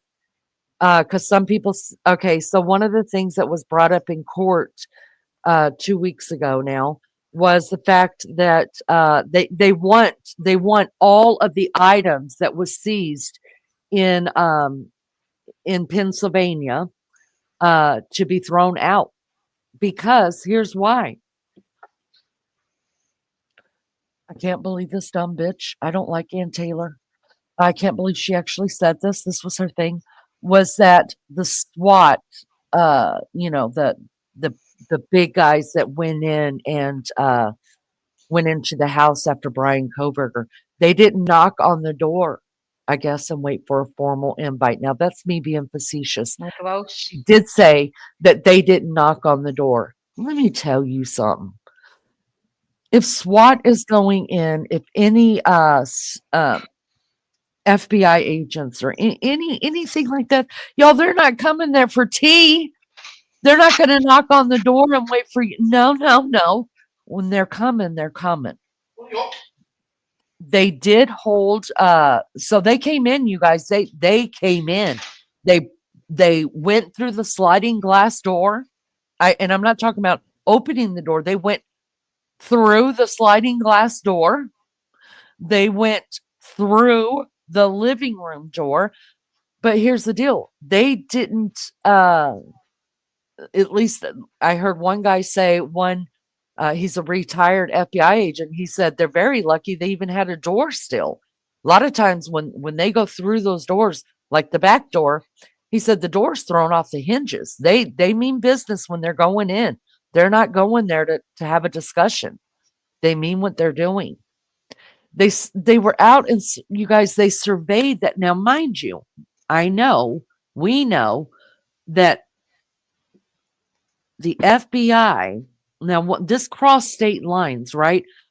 So the murders happen. Bryan Kohberger is the person of interest. The minute Bryan Kohberger stepped over state lines, it no longer belongs to the Moscow police. It no longer belongs to the Idaho State Police. At that point, you are dealing with the FBI, even if you didn't ask them. Now, if you were dealing with a case that's staying in the state, the FBI just won't come in and say, "This is we got this." They don't do that. You can invite them to come in and either take over or assist you in it. The minute that you step over state lines, it no longer belongs to that state. So they knew, the FBI knew. What is the other? My brain's going dead. Maybe JB can help. What are they called? Homeland Security. Homeland Security steps in, all that. So of course they were watching Bryan Kohberger all the way across. Now, once they got there, he lived in a gated community in the Poconos. Beautiful. They have, if you go online, they have aerial footage of his home. He's lots of property. I mean, it's an older house, but it's beautiful. It really is. They lived in a gated community. And so, they had to be let in. They didn't barge those gates. They were let in. So there were people, the police in that area knew, hey, we're here. This is what we got going on. Stay where you're at. We got it. You know what I mean? Yes, they were hiding out. They were surveilling with drones. They were surveilling out of the bushes, and they watched all the shit that he did, whether he's guilty or not guilty. Please tell me. Okay, let's just say you are a nighttime person. Let's say you're nocturnal. And so you do everything at night. You clean your house, you shampoo carpets, you're painting. I do that at nighttime. If you think for 1 second I'm going out there, even in the garage, and cleaning my car out, not. But there are people that do it, I'm sure. They're nocturnal. Why would you throw anything away into the neighbor's trash can? You have your Mm, own. Anybody? yeah. I'll wait. No, that does make that's one of them that makes me think, oh, hang on a minute. All those little things like that. Can you hear me okay? Hang on. Yeah, I can hear I had you. my mic far away, sorry. It's okay. Yeah, and when I was listening to that man as well, he was saying is they got him through the dad's DNA That's right. And they want that and thrown they out as well. did a swab. They done a Uh-huh. swab, and obviously that was the same DNA as what was on the sheath. So, Right. So how it happened was the DNA on the sheath when they found the sheath. Well, the sheath, it's in the PCA. We're going to read it. You didn't even have to walk into the girls' room. You could peek in through the door, see the girls on the bed. God bless them. And the sheath was laying there. You could clearly see it. So they knew they had evidence, right? Did he leave it on purpose? No. No, of course he didn't. But my mom used to say there's not one perfect crime. It's all about, do we have the right technology to solve it, or are we got the right eyes on it? There's not a perfect crime.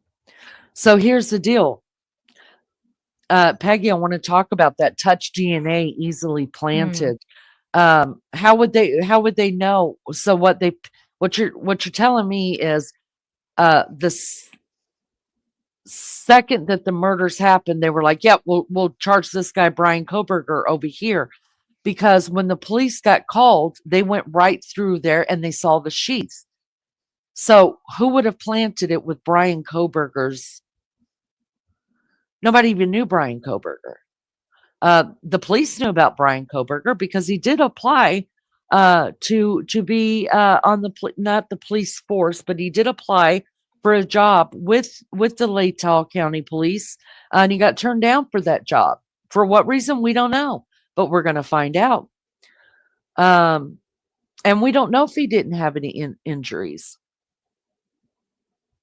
Christine, hi, welcome. Welcome. Thank you for being here. Christine says, because they have strict rules for garbage, if the can is full, as they are allowed only one certain amount bags, they can use neighbors. Look it up. I would like to look that up because I live here in Indiana, They do it here as well. but that They do doesn't mean that it's lawful. Yeah. Just because you're doing it doesn't mean it's lawful. If I went over and threw my trash into one of, now my neighbors wouldn't get pissed because they're my neighbors. Maybe Bryan's neighbors wouldn't get pissed because they're his neighbors. I don't know. But if you live next door to some shitty neighbors, you can be fined for throwing your trash in other people's trash cans. And I live in the state of Indiana, and that is, you can be fined for it. So I will look up the laws on that and see. But listen, whether it's lawful or not, people break the laws every day. Every day.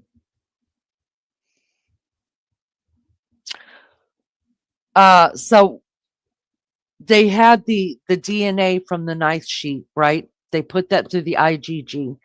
It came up. I don't have to tell you guys have already been through it all. It showed his dad's DNA. When Bryan threw away the trash in the neighbors, once you throw something away, it is no longer considered yours. So you cannot, you could walk over to someone's trash, pull something out of their trash can, and it is not theft because once it's thrown away clearly, it doesn't belong to you anymore. So the police just walked on over, picked out the bag, and got Bryan's DNA off the bag, compared it to the DNA on the sheath, and that's how it was there. We don't know that he didn't have injuries. Now, do I believe that that's one of the reasons that he was pulled over twice to get some body cam footage on his hands? Yes, I believe that. And it did not look as though he had any injuries. It's not DNA planted, but it's transferred DNA in a movable object. Any of our DNA could be in a crime scene. And his HOA, they all share. Wait, Yeah, I know it's unlawful, but it doesn't mean guilt. No, absolutely. I agree with you on that.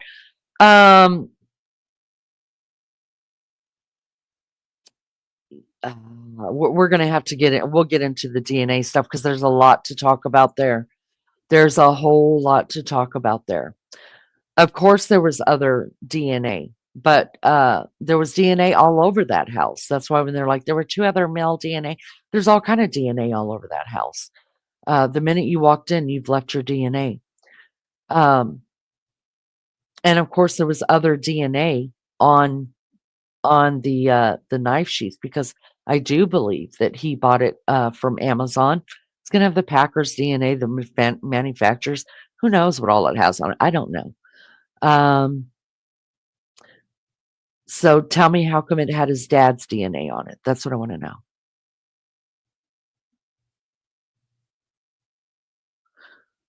The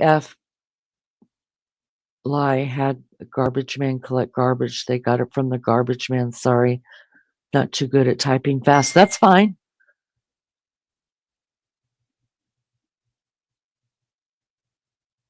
That's okay. We're gonna go down the DNA thing. We are. There's like I said, this is why I started this series this early, because you would think, well, I know the timeline, I know what happened, I know you people think it's Bryan Kohberger, but why do we think it's Bryan Kohberger? I know you think it's not Bryan Kohberger, but why do you think it's not? There's a lot to talk about. That way, when we go into trial, you may be questioning yourself. Maybe it's not him. Maybe it is him, and then you become the third juror. I love it. I love it. It's good stuff. And anybody's welcome here, even if you don't believe in my beliefs, and even if I don't believe in yours, as long as we're respectful to each other. I love it so much. I love having a good I love having a good discussion. Jay Brad says, yeah, that's how they do it, but the agent have to dig through it at the office. Jay Brad, at some point when we start talking DNA, I'm going to do my best to bribe her to get up here on panel with us. She is a retired FBI agent. She's my hero. And My hero. she's my hero-ess. And Should have JB up on these nights. yeah, we need to Because we have her. could always put it to her, couldn't we? Yeah, we With could put her. I things. mean, she needs to earn her keep around here. Oh That's what God, I think. JB, I you mean, should be up here helping. Come on. And she'd be good at like letting us know how they're thinking Yeah. about this. They But know it y'all, doesn't work like that, and it doesn't, she could be just putting us shutting us yeah, up straight away. yeah, I love that. But anyways, whenever they went in to go and pull him out, you guys, they went through the doors. They went through windows. They went in at gunpoint and had his family and him at gunpoint. They found him. He had gloves on. I don't know. Maybe he's OCD or just weird and he wears gloves all the time. That's another thing. When he went back to school, when the days after the murders, he was a student teacher. They say they wore gloves all the time. He wore those blue gloves all the time. I don't know what that's about. Could be him. He could be a germaphobe. I don't know. And I don't know. I'm pissed off that out of everything Ann Taylor, there's nothing that she's not saying, listen, Judge, I would prefer you throw this out because it's not factual, and here's why this isn't factual, and this didn't happen no. She's just trying to get him thrown out on technicalities, like the FBI didn't knock on his door. They just went straight in. Things like that. She's not coming out and trying to get rid of evidence based because it's not true, because her client is innocent. Listen, if you ask my opinion and you're not, but it's according to Leanie, so I'm going to give it.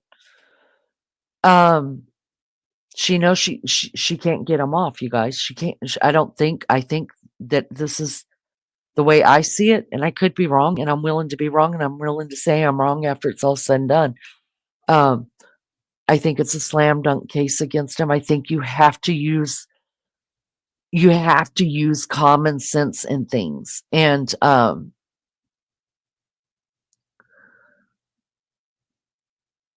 you kind of have to listen and try to put some things together, like when the coroner said they were asleep. That didn't mean she said all four of them were asleep, right? She didn't say that. She said they were asleep. So you have to use common sense. So when people online are saying, well, how come Ethan was not found in bed, or how come Xana and Ethan weren't in bed, or they were in bed, because the coroner said they were asleep. Well, she didn't say who was asleep. That's what I'm saying, you guys. Just don't take everything that even the prosecution and the defense is saying as factual, like, exactly how it happened. Listen to how they're saying it. Hi, Melly Joe. Welcome. You're early. He was wearing rubber dish gloves, and yes, he's a germaphobe, and no pics of him wearing gloves. AT did say facts that they don't have his car anywhere in the area of the house. And really?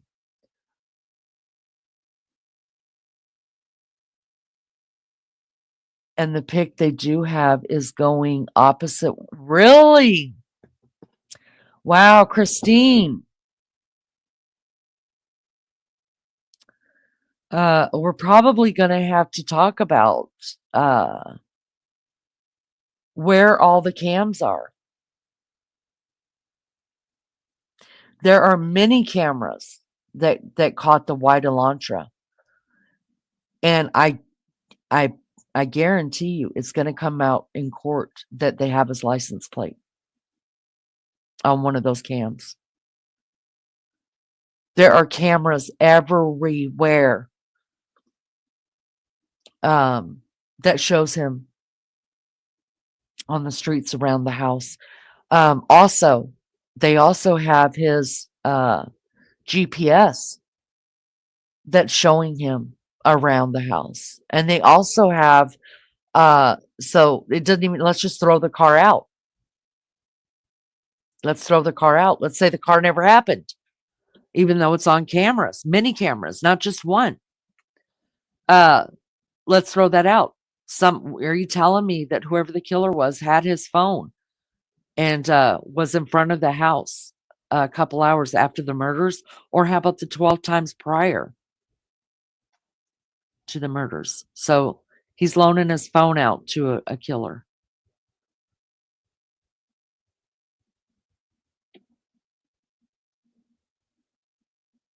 I have watched the hearings. I don't know if they have the GPS from his car. Like I said, we don't know everything. It's not all going to be in there. They do have GPS from his phone. Absolutely. What do you mean it doesn't match? Because they said a 2011 to a 2013, and it's instead of 14. It's not much change in them. Pull them up. My son drives a 2014.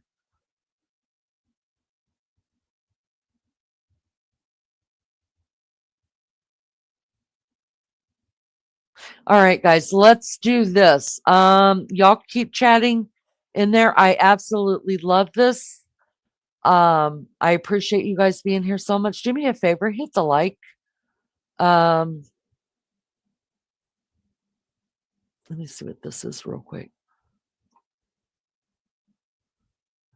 Let's see what this is real quick.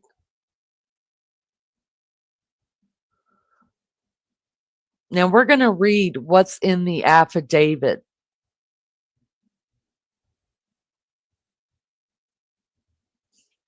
Leanie, that might be off me if your phone's just beeped. It's not unimportant. It's just regarding a conversation I had about teeth before. That's all. Okay. Okay. Windows We're and gonna read. sunroof on We're gonna clearance read the vehicles. affidavit, and it clearly says in the affidavit that it was his car. And like I said, if So they're the lying about affidavit that, is the truth. Is the truth. as the Not lying police, that. as they're not supposed. Now, I'm not saying they don't lie. There are people that lie. There are crooked cops. There are crooked Okay. everywhere. There's But crooked it is McDonald's supposed to be the workers. truth in that, the It's affidavits. yes, you are you're sworn to this. You're sworn Okay. to it. So and it is, listen, the most good defenses will try to tear a PCA up. They will. So we're gonna go through that. That's the last thing that I'm gonna show on here. So I'll give it a minute for that. I would just rather talk for just a minute.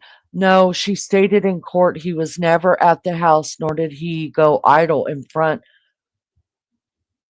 Okay, if you listen to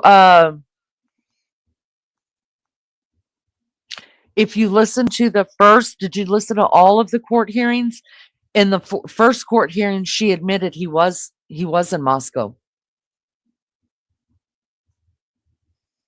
And then by the third, she's saying that that the car didn't go idle, meaning it didn't come to a stop in front of the house.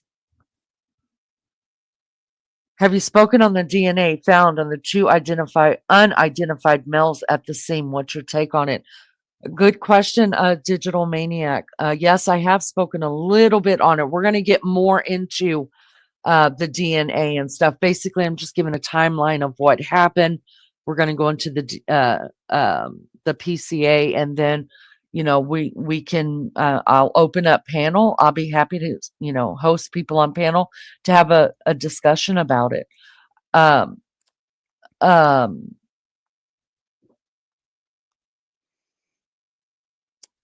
My take on the DNA that was found there at the scene is that there's DNA everywhere. I mean, it was a house. People are walking in out of the time. Now, depending on where they found the DNA at, right? Did they find the DNA on one of the victims of in the blood is where it would be the most questionable, in the blood, right? Not so much even on their clothing, because they were at a bar. There's DNA on their clothes. If there's DNA found in the blood, then yeah, I want to know why and how. The cops, the landlord, the university, and the DA are all corrupt. But Peggy, let's be honest. Don't you think there's not one crime I've heard you talk about that you don't say it's corrupt? There's not one crime that I've ever seen you talk about that you don't believe the cops ever got it right. You have always said that there's some kind of conspiracy going on, that the cops are wrong, the DA's wrong, that this is wrong, that that's wrong. I have never, ever. So you're telling me every case that you've ever followed, they always have the wrong guy, and it's always has to do with human trafficking or drug cartel. Yeah, lunch lady, he was stargazing, so that came out too, right? And the place that supposedly he was stargazing at closes at 6:00 at night.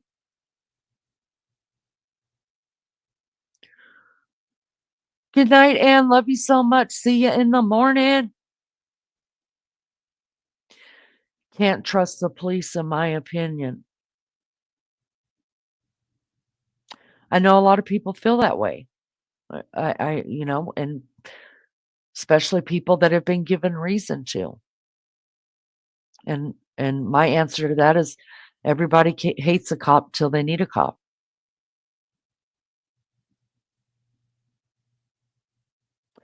Wow. I'm Peggy, I'm shocked that you said that, because all these recent ones that we're all talking about, Your answer to all of them, Peggy, with all due respect, is that drug cartel or child trafficking or this or that. It's never the person. It's always the same thing. It's these big organizations and things that, and I just don't believe that to be true. Some things are exactly what they seem to be. Not all, but some things. Not everything's a conspiracy, and that's where I have a problem with you and Beefcake. And I'm sending him to live with you. The minute he opens his mouth, in fact, now when he opens his mouth and says shit to me, I'm like, can you get in touch with Peggy? Because I don't want to hear it. So you get brought up a lot whenever Beefcake walks in this room to tell me something about something. And I'm just like, no.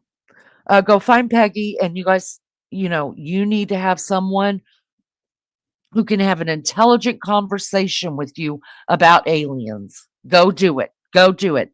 You and Peggy, because I got nothing.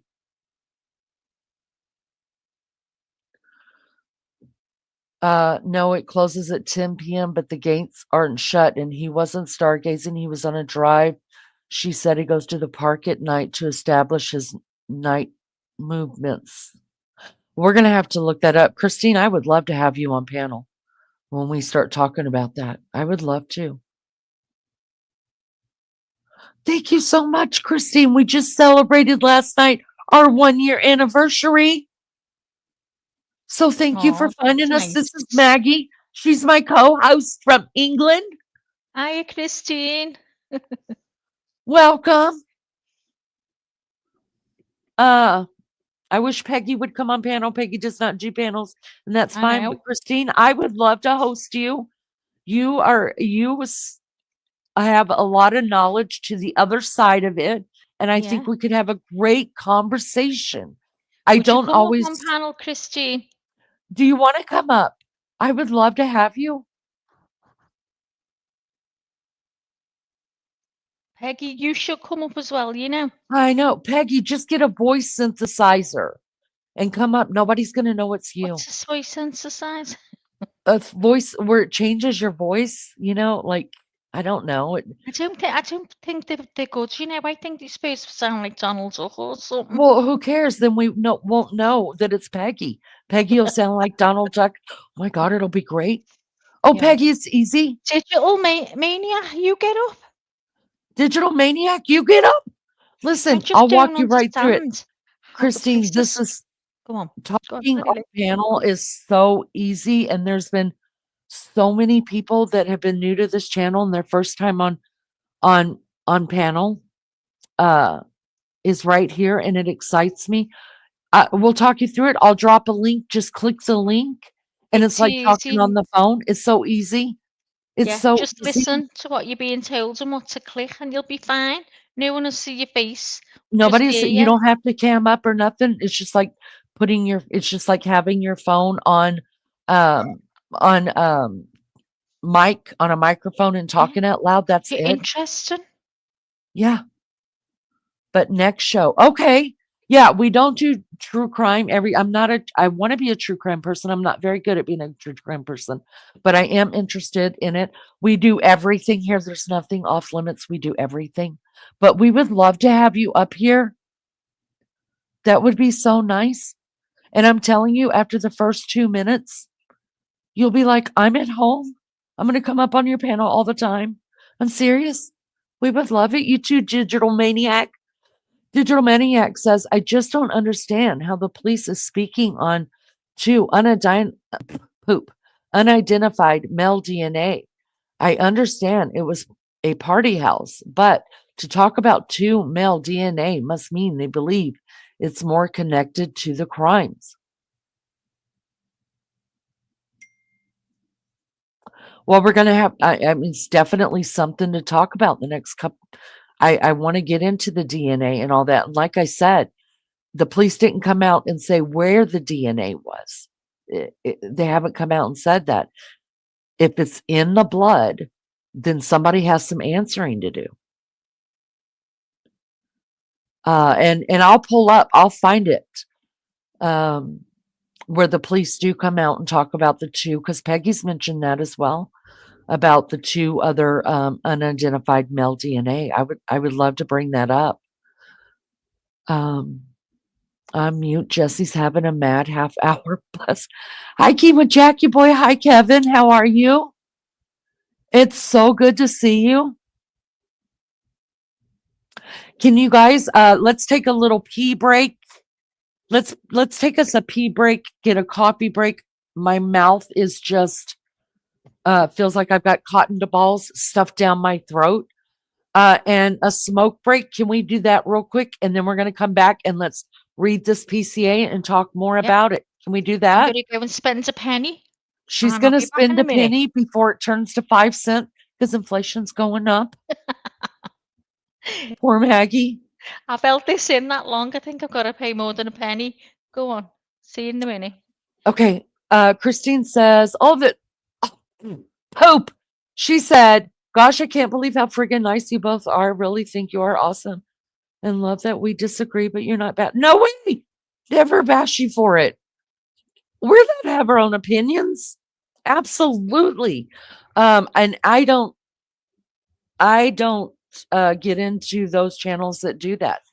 Absolutely not. I don't like it. Now, if people are being mean and calling each other, just getting into verbal assaults because they can't agree on something, then we're just going to shut the live down and hopefully do better next time. But no, isn't that what makes the world go around? Everybody having an opinion doesn't mean my opinion's right. Just because this is my research on it doesn't mean I'm right at all. Just want to talk about it. She says the blood DNA on the handrail and the glove outside the house, and it's not Bryan's or Ethan's. Yeah, that's what Peggy was saying as well, Christine. I will gladly pull that up. Every Wednesday, we do Bryan Kohberger at the same time. And every other time we go live, we just do silly stuff because we're silly asses. All right, let's take a break. Give us just a few minutes. We'll be back. Don't go nowhere. Let's talk about it. And if you guys, anybody needs the link or whatever, I'll be happy to host. You can come up now. You can come up the next time. Be happy to have you. All right, give me just a few minutes. BRB.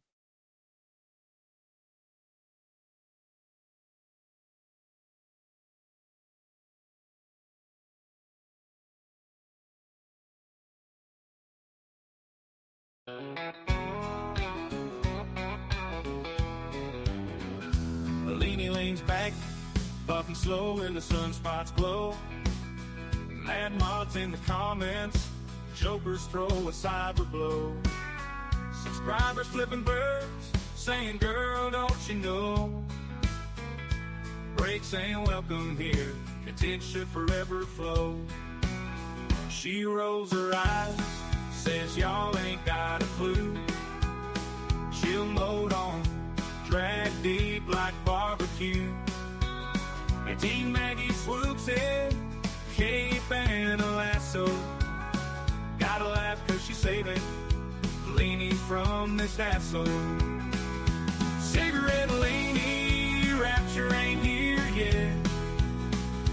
Internet wild, but she ain't breaking a sweat. Breaks on demand while the world throws a fit. Team Maggie swoops down, y'all gotta quit. Night shift grinding, mods don't ever sleep. Subscribers wanting more, hunger running deep. Lady cracking, but she holds that smoke. Maggie pacing, ain't about to choke. Keyboard warriors locked in a showdown. Maggie standing firm, ain't gon' bow down. Leanie one dragging, the hate ain't profound. She's jiving on while the rapture ain't inbound. Cigarette Leanie, rapture ain't here yet. Internet wild, but she ain't breaking a sweat. Bricks on demand while the world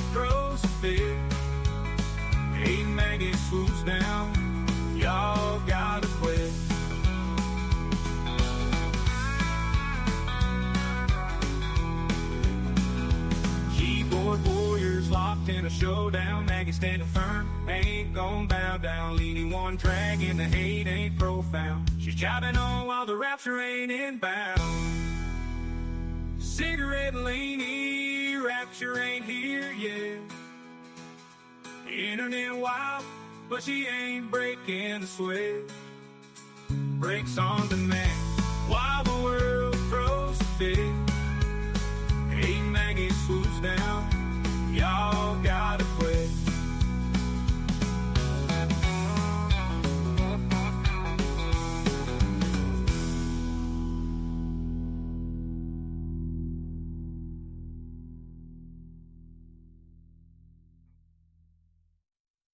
Cigarette and Laney, rapture ain't here yet. Internet wild, but she ain't breaking a sweat. Breaks on demand while the world throws a fit. Hey, Maggie swoops down, y'all gotta quit.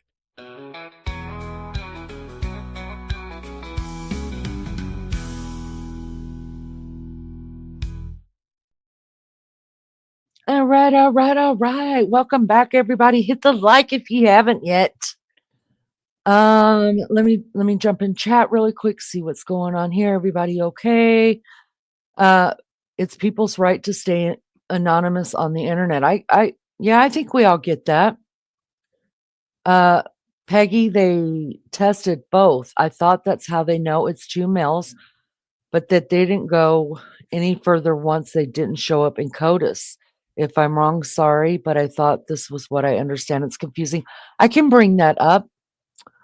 Mary Jane says there is a thing that pops up when you enter chat that says protect your privacy, you damn right, and your peace. Just asking questions. I didn't ask her to identify. If she can throw out conspiracy, so can I. Y'all fussing girls. Oh, we're not okay. Well, let's be okay. Let's just be okay. Just everybody block out who you don't like. Y'all be sweet to each other and get along. You don't even have to get along. Don't get along. Just block each other if they get on your freaking nerves. I block Maggie like what, 5 or 6 times a week, Mags? How often do I block It you? was more than that. Yeah, I know. It's terrible. Sometimes you just get on my nerves. And then I don't sometimes mind. and then you hang up on me, you're just like, I'm done with your ass cleaning. Time. Shut up. Bye, see you later. Or to sit for 3 weeks waiting for it to come back to answer me. She never fucking does. She just goes. I never know. She goes, oh, I feel terrible. Next time I'll say goodbye. I go, don't fucking bother. Just be yourself. Does it all the time. Does it all the time. You know what? I just wait it out around just in case. And she never does. But I know. If you block as a mod, it blocks from the channel. Oh God, that's terrible. I'm sorry. I did not know that. I don't know if you can just block personally or whatever, but let's just try not to push buttons. Let's try not to push anybody's buttons, but everything is not always black and white, you guys. There are gray areas, and I think I think sometimes it gets annoying when, and I know this because I live with people who are black and white. They don't see gray areas. It pisses me off. That's why I'm just like, go away. You have your own living room. Go back to school. You have your own place at school. Go away. Because they refuse.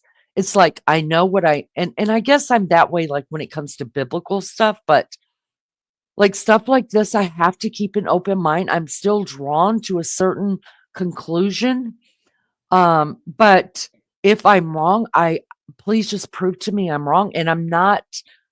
I believe that there could be a gray area. Like I want to know about the gloves that's being talked about. And I want to know about the 2 sets of unidentified DNA that the police are talking about.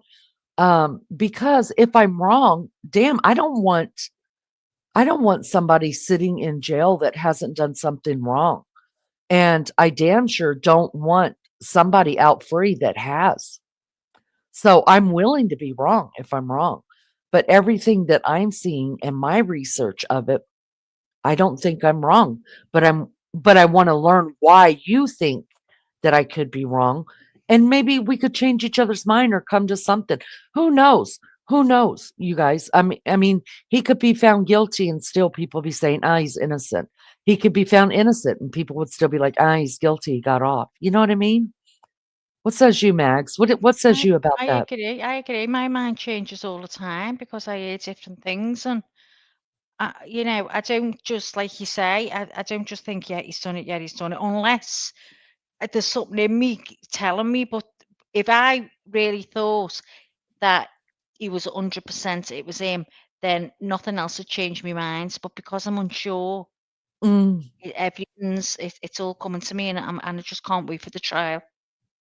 I think I'm pretty sure, but I still always try to go into now, not with Delphi. I knew what I knew, and nobody was going to change my mind about Delphi. I had it. Listen, I had it all figured out. I had it. I had everything figured out. But I was fortunate enough to talk to some family members. I was fortunate enough to go to the scene. Um, to talk to calling a tip to the FBI, which they hated me for. But anyways, I really, really like dug deep into that. And so there was nothing um that anybody could do to change my mind about it. Yeah.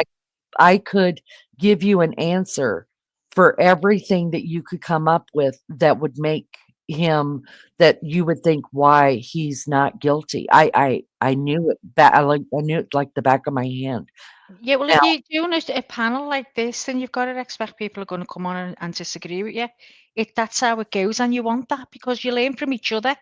When people have got what they think, but no one knows for sure. Like you say, there's only this trial that can shut us all up, basically. let me just say this. Jay Brad said, I'm gonna have to handle business here. And I don't like doing it. Maybe I shouldn't. Maybe I should just, because it's just mods talking back and forth to each other. Um, all I will say is this. I've always trusted the mods. I will never not trust the mods. Um, even if I came in here and I was being a total bitch and Maggie was on panel, if I got the boot, I stand by that. There's only ever been one thing that I've asked of the mods is always to greet everybody and to say goodbye to everybody. But the other thing I made very clear when I asked them to be my mods was that if somebody is you can have opinions, but if you just are keep goading people and you're looking, it seems like you're looking for discord and to cause trouble. There's a way to present it, and I'm not trying to use anybody as an example, but I'm gonna use our new friend who came in. I hope she's still here, Christine. She does not believe, I can just tell that she has questions that maybe Bryan Kohberger has been set up for this fall, but she's been Yeah. very respectful about it. Mm. And I love that. And I'm trying to be respectful about it. And if I could be respectful and most everybody else can be, then I think it's not much to ask. And when you've been asked, please just like I don't want to keep arguing about the same thing over and over when it, and we can't get any real we can't get to the end of it. Like, you know what I mean? Like if you just keep saying the drug cartel, the drug cartel, the drug, well, show me some show me something that I could pull up that talks about the drug cartel. Am I saying that drugs weren't involved? I don't think they were involved in the murder. No. But were those people doing drugs in the house? Yes. Yeah. That doesn't mean that they were killed for a drug cartel? And if they were, will you please give me something that I could bring up? I So, can't wait for next no, week for I Christine to get up. I can't wait. I can't wait either. So I stand with the mods completely. I think they do what's best for the channel. I'm so grateful that I don't have to babysit chat. And you can all disagree with each other. Even mods disagree with mods sometimes, and that's fine, but there's a way to do it respectfully, especially when you're asked, don't bring me up into it. Don't and don't and if I'm questioning you like you're questioning this, then don't get all pissy with me when I'm showing you exactly what you're doing. So I stand with the mods always. I cannot and I will not do this channel without these mods. I will not. They've been good here. They're fair. Listen, I have told every one of you, we've helped people grow channels all over the place. And I've told every person I've ever helped grow a channel, I said, do not mod me because I'm a total bitch. There wouldn't be like, okay, let's all get along. Or, are you okay, honey? You having a bad day? Oh, no. I'd be like, you said what? Click, you're out. That's why I can't be president of the United States. I'd be hitting the red button, blowing people off the map like crazy. They'd Y'all all have be no calling each other's self-control. ear out, and I'd still be sitting there, wouldn't say nothing. Yeah, I'd be a terrible mod. I'd I be think these terrible. mods are fair. I I wouldn't know think they're what to very do. fair because Yeah. there's been many times I've been like, oh, I'd have ended that a lot sooner than y'all did. So go ahead. But anyways, no, I stand with the mods and because they stand with us and Yeah, they they protect us. take They care of do. the channel. They sure do. There's been a lot of times, not a lot. We've been very blessed that we don't have a whole lot of drama here, but I think people know pretty right away that we're not putting up with shit. We're not here to play games. We're here to play our games. But you don't come in here trolling us or being ugly to people because we don't do that. Um, and there's been a couple of times I never even knew what was going on in chat. By the time I figured it out, I was like, is everybody okay? And the mods just like, we got it. No problem. We just move on. It's not my Yeah. business. My business is to hopefully put on some kind of content that makes people want to be here and that they want to be involved with. And the same for you, Maggie, and the mods do that they give us that grace that we can put on a show and not have to worry about is anybody being abused in chat. And I'm so grateful for that. I'm so grateful for that. And so Lunch there is it is. run because at Hubby's home, so she'll be back in a minute, I'm sure.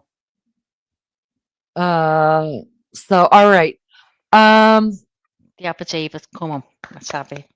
Damn. Barbara says, damn, I thought they all greeted me because they love me. Miss Barbara, you know you're the matriarch of this channel. Nobody gives a damn if they love you or not, Miss Barbara. You speak truth, girl, and I love it. Christine says, shows great character that you stand behind the mods, and you should stand behind them as they have your best. That is exactly right. That's exactly right. They've been good. I couldn't, oh man, I just look back over the year and I just think, man, God gave me the right people. The right people. I mean, Maggie's questionable sometimes, and sometimes I'm late. Sometimes I'm late, or I'll just leave Maggie on panel and go to bed. That's I happened was a couple of nearly times. coming back and saying I've got to go, Leanie, because I just near peed all over myself. They left the toilet seat down. Sick of it. Honest to God, I just went to go and I jumped on the seat and I went, seat was down. Oh, that's happened to No me need. before too, Can't where I have believe it. peed. And I keep telling bonus child in there, quit putting the seat down because that's the way he was raised, to always put the That's seat who's down, done which is it. weird. That's who's done it, because it doesn't happen. Alec won't do it because he knows. Yeah. So And he's he's been still, down, use downstairs yeah. toilet and put it down. Yeah. Well, I told you, and I guess we're going to have another talk over there with your baby child and tell him that the top bathroom belongs to you. He can carry his young ass downstairs and go use that bathroom. No, he came down because I'm down now. I'm not up. I know Oh, you well, know then me he talking. use the upstairs. So he was down doing something in the kitchen and then went to the downstairs one. Oh, no, he's not allowed to. Where And then you're at, the I'm other thinking bathroom. it's him. because Alec doesn't do it, so I'm thinking it's him because he's just been downstairs. So I near peed all over myself. I just held it in at the last minute, just Well, enough to thank get God the you did, seat because up I quick. peed all over the toilet. I pee freaking drink. And you know, once it starts, there's no I've done stopping that it. today. I know you can't stop. You can't. I will never understand how a man could stop midstream, because there's no way I could stop I want midstream. It's stop over. midstream when I've had to give a midstream. You have to give a midstream thing. It's hard though, isn't it? No, I just stick it in the midstream and stick it out, and then I wipe it off. I'm like, dude, I wouldn't touch that with your bare hands, because there's pee all over it. They know. I have to pee in one of those paper kidney bowls, because otherwise, if I'm peeing in that tube, I'm getting soaked. So, All right, let me look up here really quick. I'm going to pull up that glove that we're talking about. The glove found at the scene, and 2 unidentified DNA male samples. Christine, this is what we're like all the time. Do you All know, the we time. don't talk about crime. We have the channel, which is totally, trust me, goes from one topic to the other. Today, if you'd have been on it, it was a year old today, the channel. And I asked her to show something, and she chose to show something else. That was it. The chat was up. We were all, oh my God. And that was it. We were looking things up on Amazon. This is how you're going to be, Christine, in here. This is how you're going to be. Yeah, we get all kind of stuff going on.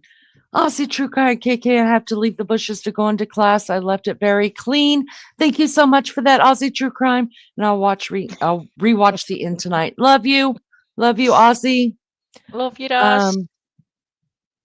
All right, I want to bring this up. Let's see what they had to say 2 days ago about the glove and the 2 unidentified male DNA samples. Let's look at that. Let me make sure it's big on the screen. As big as I can get it. All righty. All right, let's look at this one. This is Fox 13, y'all. We're using this as fair use for content, and of course content, but mainly for research and scholar. No, we're not giving out scholarships because we're poor. We're poor here, but we are learning stuff together. So here we go. Let's look at this. This is from Fox 13 Seattle. Let's see what they have to say for themselves, as circus crime person, weird person says.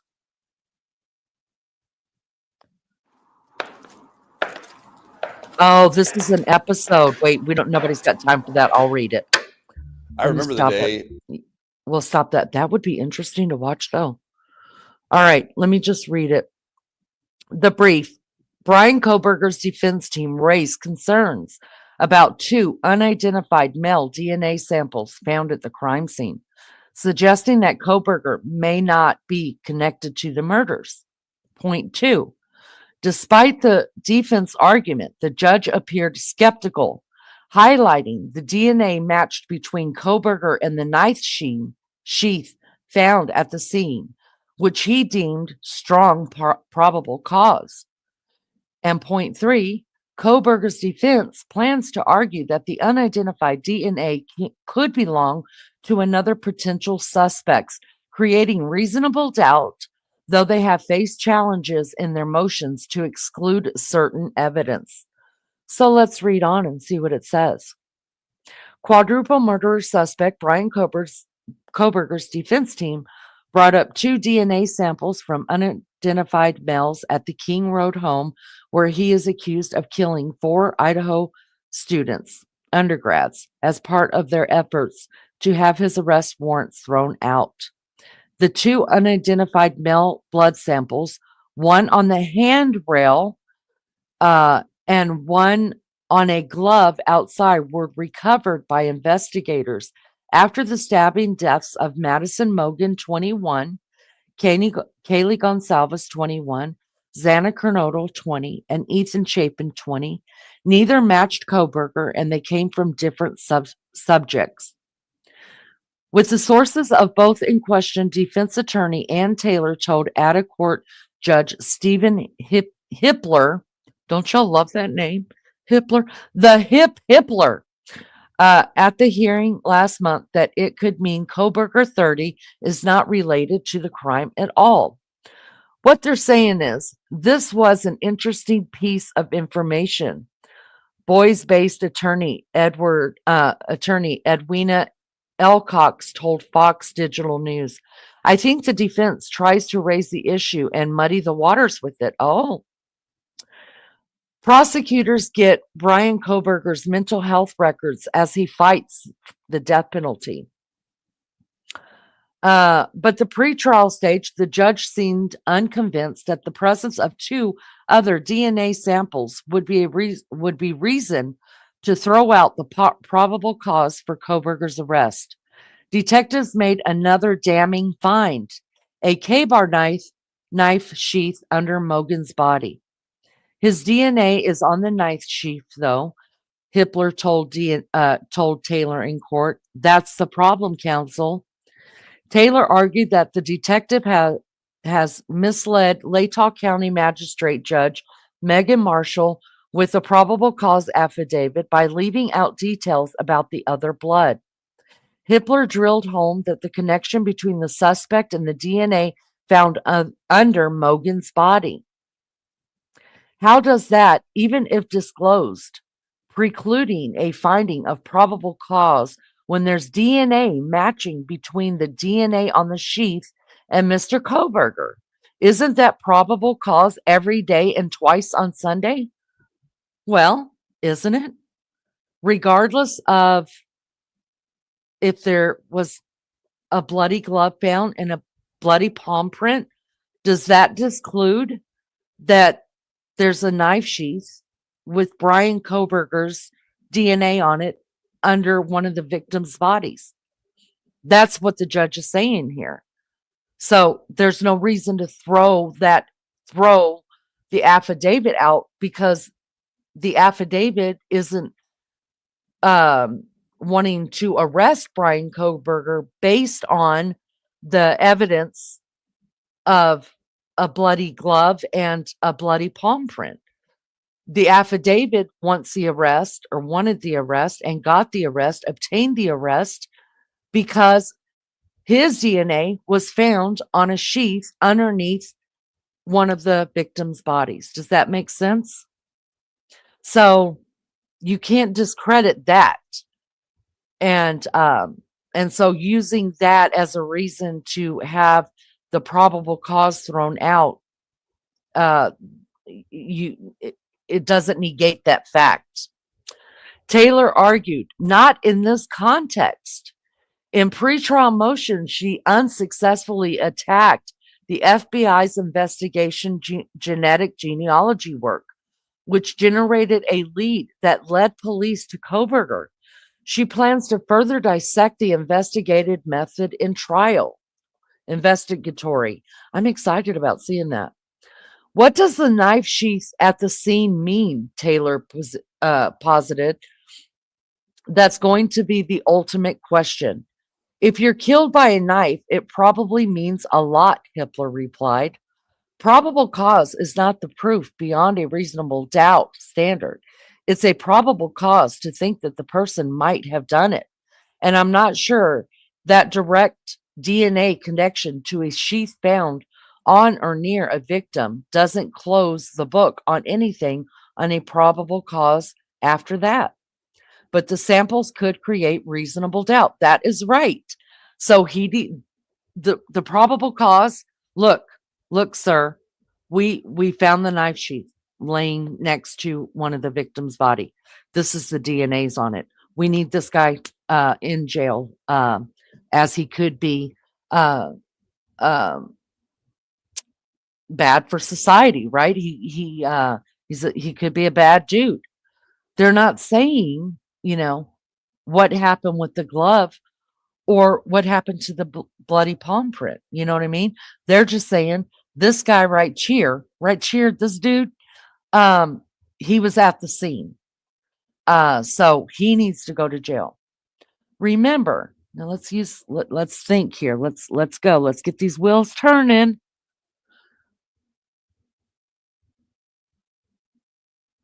Does the bloodied glove, or I don't know if it had blood on it, does the DNA glove, bloody glove, whatever, and the bloody palm print, does that have anything to do with the crime? Here's how they're going to answer that for you in court. It's not hard to figure out, guys. People are saying in chat, Bryan Kohberger didn't have any marks on him. He had no cuts. He had no scratches. He had nothing. So obviously, the blood would not have come from Bryan Kohberger. Now, where would the blood come from? It would have to come from the victim. So, if the blood came from the victims, then yes, we can tie that in with the crime. But let's just see if those, if the glove was there prior, whose blood is it? We want to know. They can test it to see if it's one of the victims or Bryan Kohberger's. I'm here to tell you, they probably did. They're not telling you everything. We're not going to know everything until trial. They're not going to lay it out for us. They're not. We don't know how old the palm print is. If it's a palm print with the victim's blood on it, then yeah, it happened during the murders. Now, does that have to be put into the probable cause to get a warrant for his arrest? No. There could be a slew. There could be 10 more things that proves Bryan Kohberger was the killer. There could be 20 more things that proves that he's not the killer. But right now we're talking about why Bryan Kohberger was arrested. Obviously, they have more evidence. They're not going to tell us until court, you guys. We're not going to know until court. Bottom line. And I guarantee you those items, those places, the handprint, and the glove have at least been tested for the victim's blood, because that would if the victim's blood isn't there, it has nothing at all to do with this crime, because according to people that believe Bryan Kohberger did not commit this crime, he didn't bleed. So the only blood that would be on any of those places would be the victim's. If the victim's blood was not on those pieces, it was not connected to a crime. How many times do you go places? And I'm just playing devil's advocate. I'm just asking you to think out of the box for a minute. Remember after the pandemic happened, this used to piss me off so bad I couldn't see straight. I would go to the store, and on the floor there would be somebody's plastic glove that they would use. They would just discard on the floor in the store or out in the parking lot. How many face masks did we see laying around? I mean, we weren't littered with them all over our city streets, but I'm saying you couldn't go to the grocery store without seeing a face mask that somebody had either dropped out of their pocket or just discarded on the ground. It was disgusting. It grossed me out every time I just imagined what germs were on it. Shit happens. This was a house that a lot of people went into. You can't tell me that somebody hadn't injured themselves at that house before. I don't know. Was it old blood? Did somebody cut themselves there? I don't know. I don't have a clue. We won't know until trial. But I think it's safe to say that the victim's blood would have to be on the glove and on the palm print. Of course, they will try to use it, but where were the other male blood samples? But Where were the other male blood samples at the scene? What was the weight of the DNA? Said Linda Kinney Baden, a prominent New York defense attorney, pardon me, whose clients have included Casey Anthony and Aaron Hernandez. All these questions for the jury, but do not preclude the sheath DNA being used both for the search warrant. The location of these samples matters, she said. One was found on a handrail outside, the other on a glove outdoors. Now, if the same unknown DNA is in the bedroom on the victim, then it becomes more important. Agreed. But not for probable cause for a search warrant, she said. Taylor will likely argue that the unknown blood came from one or more of the killers, one who have no connection to her client, said David Gelman, a New Jersey-based defense attorney who has been following the case. Defense counsel will pound that theory, he told Fox News Digital. This is the theme of reasonable doubt they will use. It could actually be a powerful part of the defense.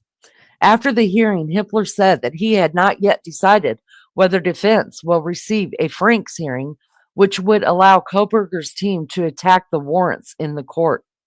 What's next? Kohberger is scheduled for trial later this year. Before his defense successfully argued for a change of venue, Latah County Judge John Judge entered a not guilty plea on the suspect's behalf in an arraignment in May 2023. Kohberger could face the death penalty if convicted. There you go. That's what we know about it. What says you, Maggie? I'm just reading now because I'm watching the chat about transfer DNA, how long it stays, and it says transfer DNA, also known as touch DNA, can last for several weeks on surfaces depending on the environment and the type of surface, with some studies showing it can persist for up to a year on certain materials like lead, while others like copper may only hold DNA for a few hours. In optimal storage conditions, DNA can last even longer. Key factors, and then it goes on about the different environmental conditions and cleaning methods and stuff like that.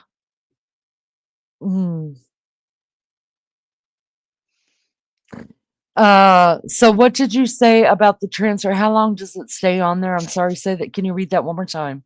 Yeah, it says transferred DNA, also known as touch DNA, can last for several weeks on surfaces depending on the environment and the type of surface, with some studies showing it can persist for up to a year on certain materials like lead, while others like copper may only hold DNA for a few hours.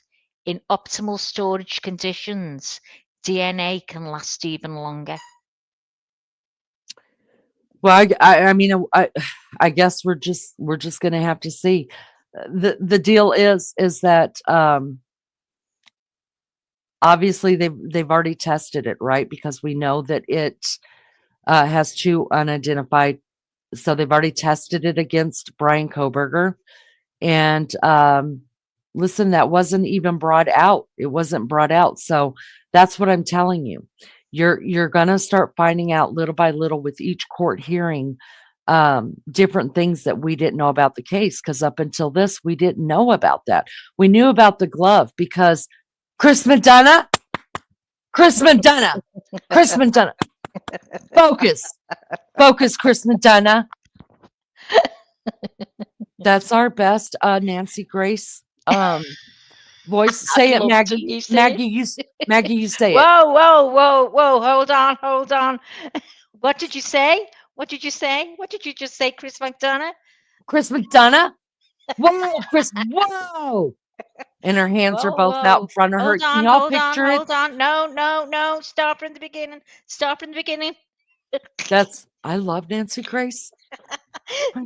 Some of them give it a little smile, don't they, as if to say, we're expecting this. Yeah, everybody knows they're going to get it from Nancy. Can you guys picture me and Maggie doing that? Our hands out in front of us like her, eyes closed. No. Whoa. Whoa, Leanie. Whoa, Leanie. Mags. According to Leanie, whoa. Start again. Start again, straight from the beginning. No, so go Christmas. right from the beginning. Not Oh. there now. Start from the beginning. Did you just say that? Would you really have me to believe that there was a glove that you found at the same Chris Madonna, star of the YouTube channel? Star of the Cold Case Foundation. They all get the full we hit, love don't her. they? We love us some Nancy Grace, the old bitch. Yeah. I'll be Seriously. hitting Cork. What did they say then on Mister? What did they say? I would love to screw with Nancy. Oh, I would. I'd love her. You know what Nancy and I have in common? We, besides the big mouth, is we both have worn the same hairstyle since we were 12. So bad. Look at all of Nancy Grace's since the beginning of time. Homegirl has had a square head of hair. And I always wondered, like when she was covering the Casey Anthony thing, I was living in Florida that time. And I was like, does she know her head is square with her hair? She pulls them out some way, doesn't she, when their eyes shut? Yeah. Yeah. And when she talks about, and do you know when she talks about her twins? This is what she's like.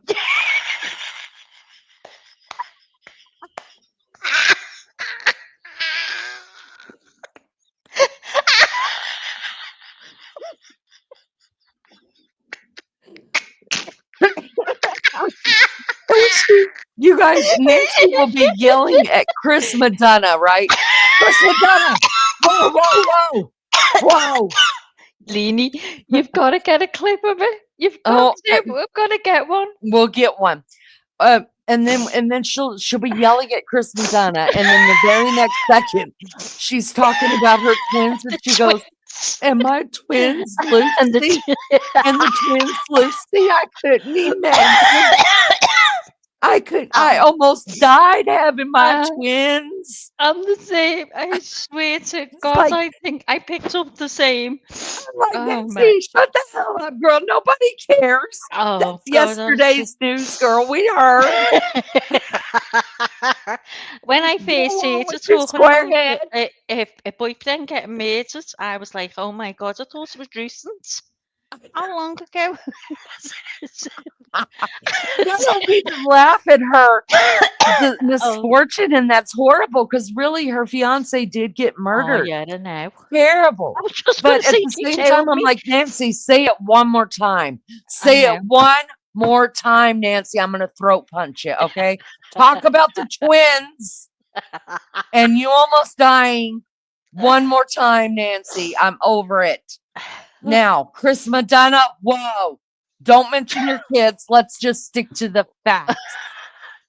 Oh my gosh. Are you saying Chris Madonna from the founder of the Cold Case Foundation on the YouTube channel? The whole thing. I can't wait till she says, hold on, according to Leanie, from the YouTube channel, according to Leanie. And at Maggie, since we got to tag Maggie and everything here. Hold it. Whoa, ladies. Whoa. This is my channel. Whoa. You're just YouTubers. I'm on the big stage, okay? And I'm going to be like, I'm going to say, but Nancy, we hit it big too. We made our goal of 1,010 months. We got someone that hates us, and we've been talked about, and we've been stalked. What? We made it on YouTube. What? Be jealous, Nancy. Be jealous, girl. She is. She's. I put on the other week. I know this is totally off topic now, but about Nancy's best moments. Oh, Leanie. I gotta find it. Even if we get. We're There's not a going to few get of them. struck. I'm This gonna is find that totally one educational purposes. I'm going to where find. she shouts at the people. It's terrible. When I first seen it, I couldn't believe it. We got to talk about Nancy. Hold on. She's the best topic ever. Oh, my head's bang. I've had a headache for 2 days. It's gone worse. Take a powder.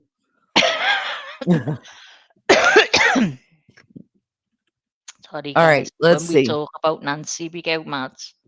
The best of Nancy Grace. How long? This is 3 minutes. Let's do that. There's a few of them. This So is educational purpose. YouTube, do not come at me. We love us some Nancy. Don't make me get Nancy involved in this either, because she will just go to bat for me and Mags all watch day, how every she gets day. mad at people. Just watch how she gets mad and makes them start from the very beginning. And gives them the full name, Chris McDonough of the Cold Case Foundation. On YouTube. All right, here we go. Go on. We are getting reports Look at that your son has been found in your basement.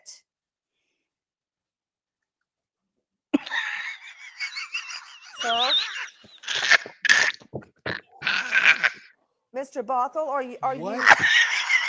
Yeah, we are getting reports that your son has been found alive in your basement. What?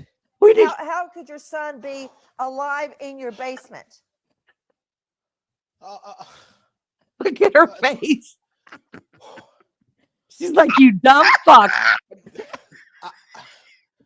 I have. He looks like he's acting to me. Are you telling me, 2 Chainz, that my only 2 choices are to get my child high on pot or get it drunk on booze? How about neither one? How about it not be legal for recreational use? So no, you said you're showing video of a kid getting high on pot.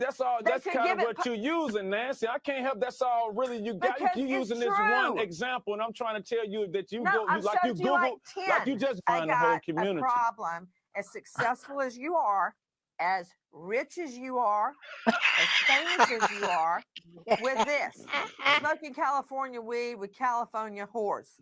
Excuse me. True. I left that one out. Smoking California weed with California hoes. His patient died while he's in the other room talking to his mistress on the phone, and Michael Jackson's under propofol. You know, it's of course he was unfit. You know what, Alan? I don't care if they put perfume on the pig tonight.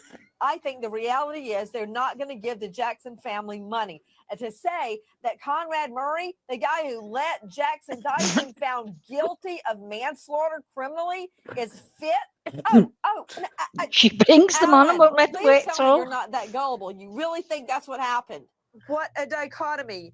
I could hear in my ear the quietness of the courtroom as the verdict was read. And then right behind me, the cheers of a crowd that has amassed in support of Travis Alexander and in support of our system, cheering as the verdict was announced. Repeat, guilty of murder 1 in the death, the slaughter of unarmed Travis Alexander. Because Kaylee is dead and her body decomposed just 15 houses away from where the Anthonys. Okay, we know all about that. That's not as funny as I thought it was going to be. Every day searching. Oh, this wasn't the one I watched. Hold on. I love how she was looking at. She's like, Chris McDonough one. Chris McDonough. Chris McDonough.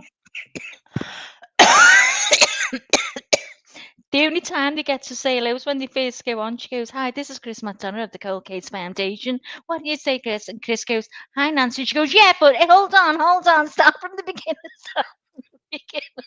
Oh my God, there's a perfect one too. Unleash the lawyers. Unleash the lawyers. Unleash them. Oh my God. Here we go. 4 in my phone, according to Leanie, and the next thing someone come up with, "Oh, who's she?" And that was called according to Sue. Oh, who does she think she is taking my name? She thinks she is. Oh my God. Release the lawyers.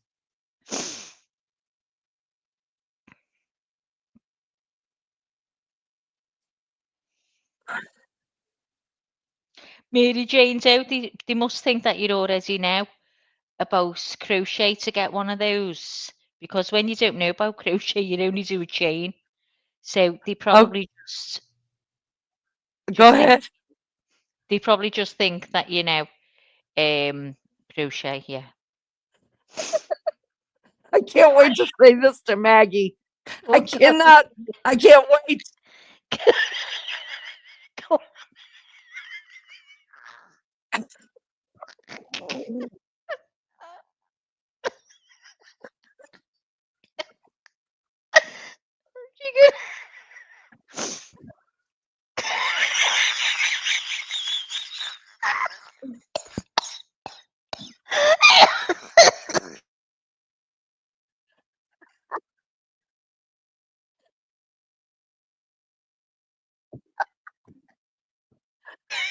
Just need bombs.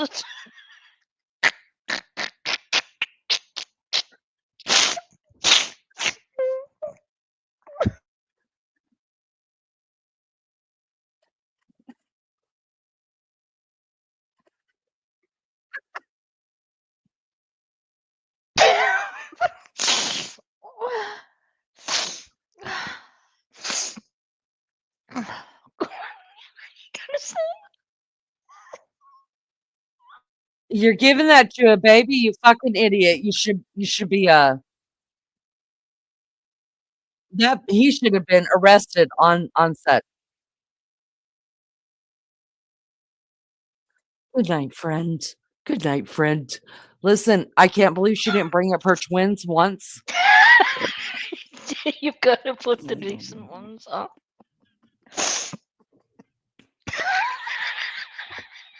I love her. Cut the mic. Cut her mic. Cut the mic. Unleash them lawyers. Oh my God. Hysterical. Love it. All right. I am gonna go pee real quick because we're gonna get into the affidavit. Been getting into the affidavit for the last hour. Or you can go for the pee. Yeah, let me go for a pee really, really quick. Can you jump in chat, say hi to everybody that's there? I sure will, Lainey. Yes, I will. Yes. Well, I appreciate that. Can you cut my mic? Cut my mic? Yes, I'll cut you. Yes, okay. Just hold on. How do I cut? Oh, hold mute. On. Cut mic means mute. I'm muting you now. Muted you. I've muted her. Oh, God, I enjoyed that. Muted Lainey. Yeah. Just need to block her now. Hello, Lizzo. How are you going, girl? I don't like that. I can't even say the words amigurumi. Is it amigurumi or I can't say it. I don't like that at all. I'm not into that. I'd rather make blankets and hats and stuff. Oh, lunch lady, I cannot believe how quick she picked up on it. I can't get over it. I taught the woman next door. She was a couple of weeks. I thought she was fast. But Lizzo, I'm sure she was making the cardies and blankets in a day. Swear to God. So hang on. Oh, I just looked up that word, amigurumi. Is it amigurumi? Because I say all kinds wrong. Is Christine still here? Does she think we're nuts on this channel? Oh, wait till I send you wait till you see her bag if you haven't seen it already. I'm going to even make one. She's inspired me to make one. Where's this JB? Oh, JB's still here. Is Barbara Smith still here? I think Barbara's gone now. Mary Jane, oh, you're still here, girl. Oh, God, you know what? My head's banging with laughing worse. You've just got to, if you don't watch Nancy Grace, you've got to go and watch her. Trust me. She's so funny. But when I first watched her, I was like, oh my God, the way she speaks to people. But these people are on and off her channel all the time. So they obviously know Nancy Grace because when she's going, whoa, whoa, whoa, hang on, she stops them in the tracks. They just laugh. You just laugh at her or they just stand there with this serious face as if to say, we knew this had happened. She just gets off with all kinds. Oh my God, here's Sean, guys. Here's Sean. Hello, Sean. Hope you're okay. We were talking about you before, Sean. We said how nice you are, and you were really patient, and you told us loads of information. It was great to meet you today in person. It was lovely. Oh, we are. What's that? Let's see. JB said, Ari, Origami. Shut up, you. I'm smart. Shut up, you. Origami. Okay, origami. What did I say? I don't know, something about gummies. I don't know.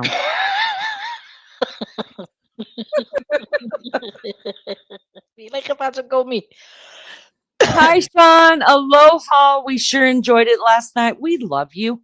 I think you might be our new favorite. Don't tell anybody because I catfish and tell. What's that on to? Tells us all that, Sean. We when have you to say last night, I'm in the same day. Yeah, it was last night to us, and you're in the same. Yeah, because we hadn't gone to sleep this morning to me. Tell us all about it, Max. Tell us all about it. Oh, I will. Lee. Trace. Sean, don't be telling everybody that we told you that you're our favorite because, you know, we still have to catfish. We're catfishing for Botox around here now, y'all. All right. We need some Botox going on. So whatever you need, Maggie will become for you. Whatever it is that you desire, Maggie will do it. Yeah. She will. She just does stuff like that. I'll do you an avatar, Sean. She's a damn tramp. Oh, we've had some really good ones. Oh, look at this, you guys. Hold on. Look at that tramp. Straight up. I'm going in butterflies and rainbows with that on. Yeah, that's what she's wearing. And y'all remember all what we saw last night.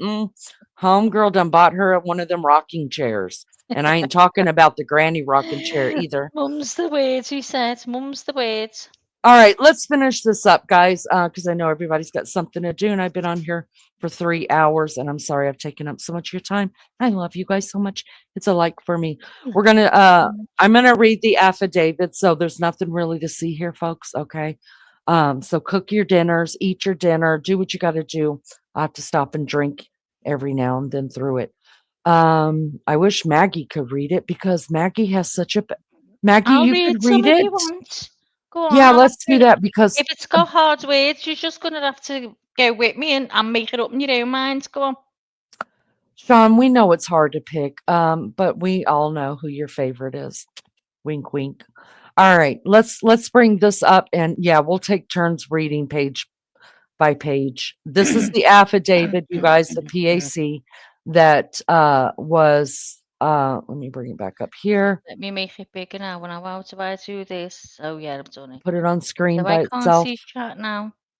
Yeah, we're not going to be able to, mods. We're not going to be able to see screen chat at all for bringing this up. So I'll start off reading the first page. It's a couple of pages. Oh God, we're just already. We're going to try to chill it out, and we're using this for fair use. Just educational purposes. You know, it's an educational channel, y'all. No matter what we're doing here, it's for educational. Somebody's learning something, I guarantee you. It may be something they never ever wanted to learn, but they're learning it, by God. You guys, this was filed on December 29th, 2022 in Latah County, Idaho. I'll read the first page. Maggie will start off on the second page. That way we could down more coffee. Exhibit A, statement of Brett Payne. The below information is provided by Brett Payne, who is duly appointed, qualified, and acting peace officer within the County of Latah, State of Idaho. Brett Payne is employed by Moscow Police Department in the official capacity or position of corporal and has been trained and qualified peace officer for approximately 4 years. Corporal Payne is being assisted by members of the Idaho State Police and agents of the Federal Bureau of Investigation. On November 13th, 2022, at approximately 4 p.m., Moscow Police Department, Sergeant Blaker, and I responded to 1122 King Road, Moscow, Idaho, hereafter the King Road residence, to assist with the scene security and processing of the crime scene associated with 4 homicides. Upon our arrival, the Idaho State Police forensic team was on scene and preparing to begin processing the scene. MPD Officer Smith, one of the initial responding officers to the incident, advised he would walk me through the scene. Officer Smith and I entered the King Road residence through the bottom floor of the north side of the building. Officer Smith and I then walked upstairs to the second floor. Officer Smith directed me down the hallway to the west bedroom of the second floor, which I later learned through Xana's driver's license and other personal belongings found in the room was Xana Kernodle's, hereafter the Kernodle room. Just before this room, there was a bathroom door on the south wall. Now, guys, remember we did the whole house tour and we walked the house together? When we're reading this, if you could just picture in your mind, like walking that house, he's telling you exactly everything that we saw. And now you should be able to picture everything that he sees put in this PCA. That's just my add-on there.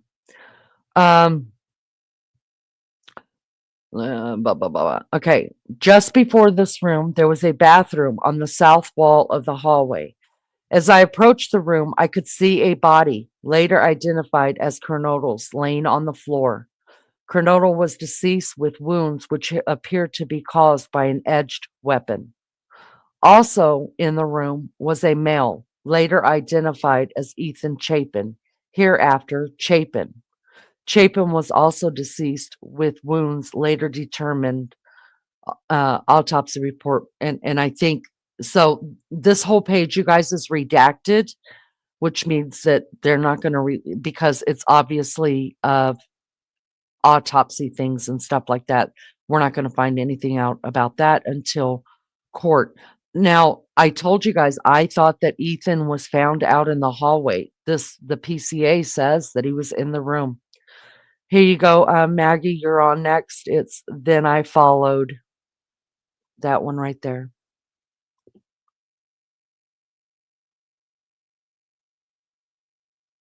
Yo, Maggie. She might have walked away for a minute. I was on mute. No, I was Oh, on mute. okay. I can't pull this down, can I? No, I'll just watch you and while I'm sitting here sucking down coffee. So then, okay, it's me. I then followed Officer Smith upstairs to the 3rd floor of the residence. The 3rd floor consisted of 2 bedrooms and 1 bathroom. The bedroom on the west side of the floor was later determined to be Kaylee Goncalves, hereafter Goncalves' room. I later learned from review of Officer Noon's body camera there was a dog in the room when Moscow police initially responded. The dog belonged to Goncalves and her ex-boyfriend, Jack. Do you know where is that? I found, I can't say these words. I found out from my interview with Jack on November 13th, 22, that he and Goncalves shared the dog. Officer Smith then pointed out a small bathroom on the east side of the 3rd floor. This bathroom shared a wall with Madison Mogan's, hereafter Mogan's, bedroom, which was situated on the southeast corner of the 3rd floor. As I entered the bedroom, I could see 2 females in the single bed in the room. Both Goncalves and Mogan were deceased with visible stab wounds. I also later noticed what appeared to be a tan leather knife sheath laying on the bed next to Mogan's right side when viewed from the door. The sheath was later processed and had K-bar USMC and the United States Marine Corps Eagle Globe and Anchor insignia stamped on the outsides of it. The Idaho State Lab later located a single source of male DNA suspect profile left on the button snap of the knife sheath. As part of the investigation, Numerous interviews were conducted by Moscow Police Department officers, Idaho State Police detectives, and FBI agents. Two of the interviews included BF and DM. Both BF and DM were inside the King Road residence at the time of the homicides and were roommates to the victim, BF's bedroom. And were roommates to the victim. BF's bedroom was located on the east side of the first floor of the King Rose residence. Based on I'll read this and we'll just go page to page. Based on numerous interviews conducted by MPD officer, ISP detectives, and FBI agents, as well as my interview of evidence, I have learned the following. On the evening of November 12, 2022, Chapin and Kernodle are seen by BF at the Sigma Chi House on the University of Idaho campus at 735 Ness Pierce Road Drive from approximately 9 p.m. on November the 12th to 1:45 a.m. on November 13th. BF also estimated at approximately 1:45 a.m. Chapin and Kernodle returned to the King Road residence. BF also stated that Chapin did not live at the King Road residence, but was a guest of Kernodle. Goncalves and Mogan were located at a bar at the Corner Club at 202 North Main Street in Moscow. Goncalves and Mogan can be seen on video footage provided by the Corner Club between 10 p.m. on November 12th and 1:30 a.m. on November 13th. At approximately 1:30 a.m., Goncalves and Mogan can be seen on video at a local food vendor called the Grub Truck at 318 South Main Street in downtown Moscow. The Grub Truck live streams videos from their food truck and on the streaming platform Twitch, which is available for public viewing on their website. The video was captured by law enforcement. A private party, redacted right there, reported that he provided a ride to Goncalves and Mogan at approximately 1:56 a.m. from downtown Moscow in front of the Grub Truck to the King Road residence. DM and BF both made statements during the interview that indicated the occupants of the King Road residence were home by 2 a.m. and asleep, or at least in their rooms, by approximately 4 a.m. This is with the exception of Kernodle, who received a DoorDash order at the residence at approximately 4 a.m. Law enforcement identified the DoorDash delivery driver who reported this information. DM stated she originally went to sleep in her bedroom on the southeast side of the second floor. DM stated she was woken at approximately 4 a.m. by what she stated sounded like Goncalves playing with her dog in one of the upstairs bedrooms, which were located on the third floor. A short time later, DM said she heard who she thought was Goncalves saying something to the effect of, "There is someone here." A review of records obtained from forensic downloaders of Kernodle's phone showed this could also have been Kernodle, as her cellular phone indicated she was likely awake and using the TikTok app at approximately 4:12 a.m. DM stated she looked out of her bedroom but did not see anything when she heard the comment about someone being in the house. DM stated she opened her door a second time when she heard what she thought was crying coming from Kernodle's room. DM said she heard a male voice saying something to the effect of, "It's okay, I'm going to help you." At approximately 4:17 a.m., a security camera located at 1112 King Road, a residence immediately to the northwest of 112 King Road, picked up a distorted audio of what sounded like voices or a whimper, followed by a loud thud. A dog can also be heard barking numerous times, starting at 4:17 a.m. The security camera is less than 50 feet from the west wall of Cornwall's room. DM stated she opened her door for the third time after she heard the crying and saw a figure clad in black clothing and a mask that covered the person's mouth and nose walking towards her. DM described the figure as 5'10" or taller, male, not very muscular, but athletically built with bushy eyebrows. The male walked past DM as she stood in a frozen shock phase. The male walked towards the backsliding glass door. DM locked herself in her room. After seeing the male, DM did not state that she recognized the male. She leads investigators to believe that the murderer left the scene. The combination of DM's statements to law enforcement, reviews of forensic downloads from records from BF and DM's phone, and a video of a suspect video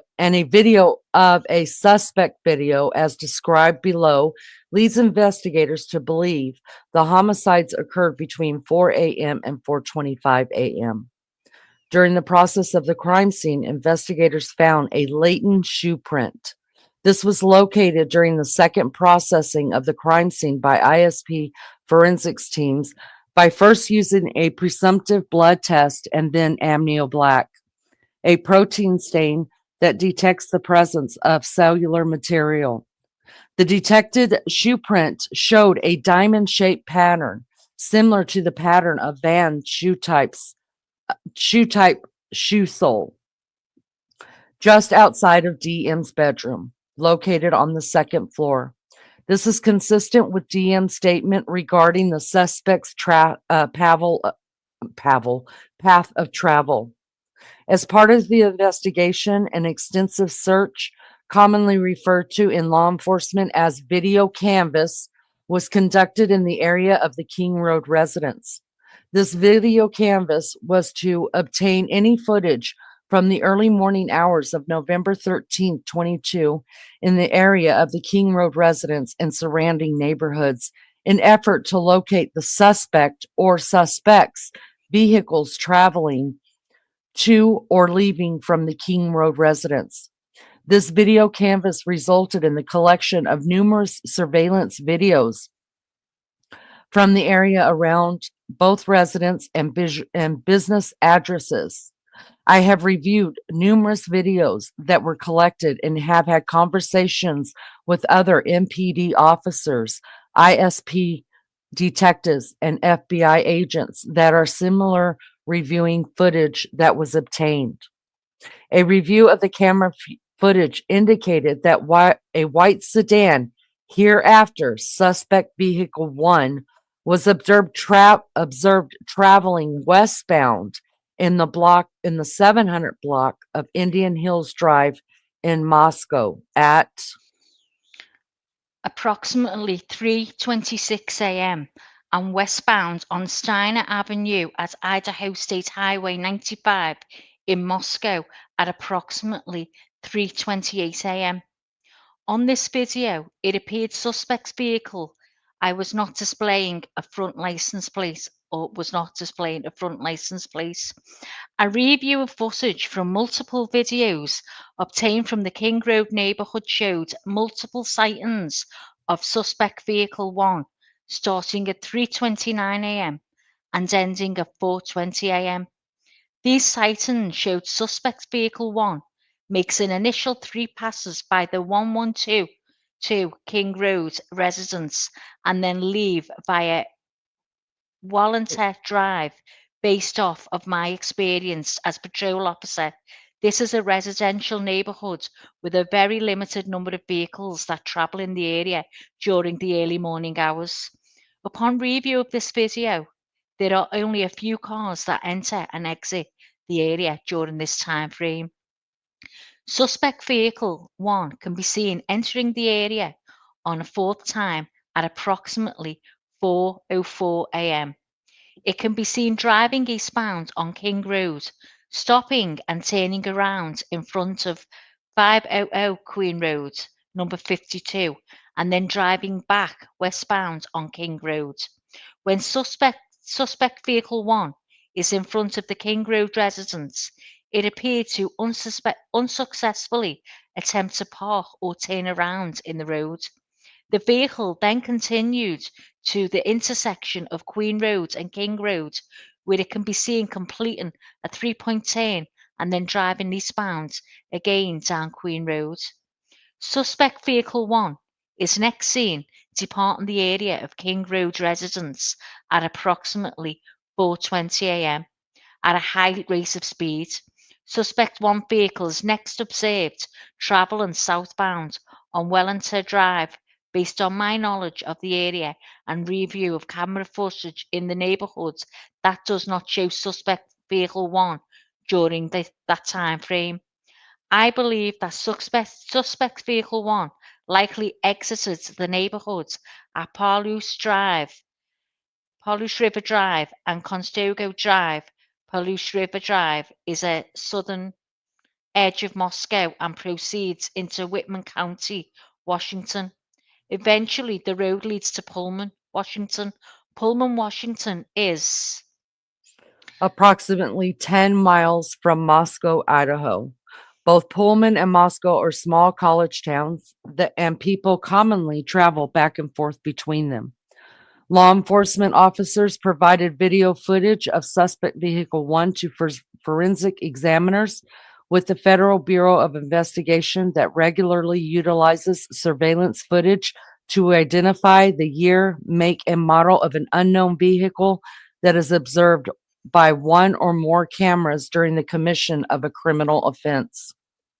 The forensic examiner has approximately 35 years law enforcement experience with 12 years at the FBI.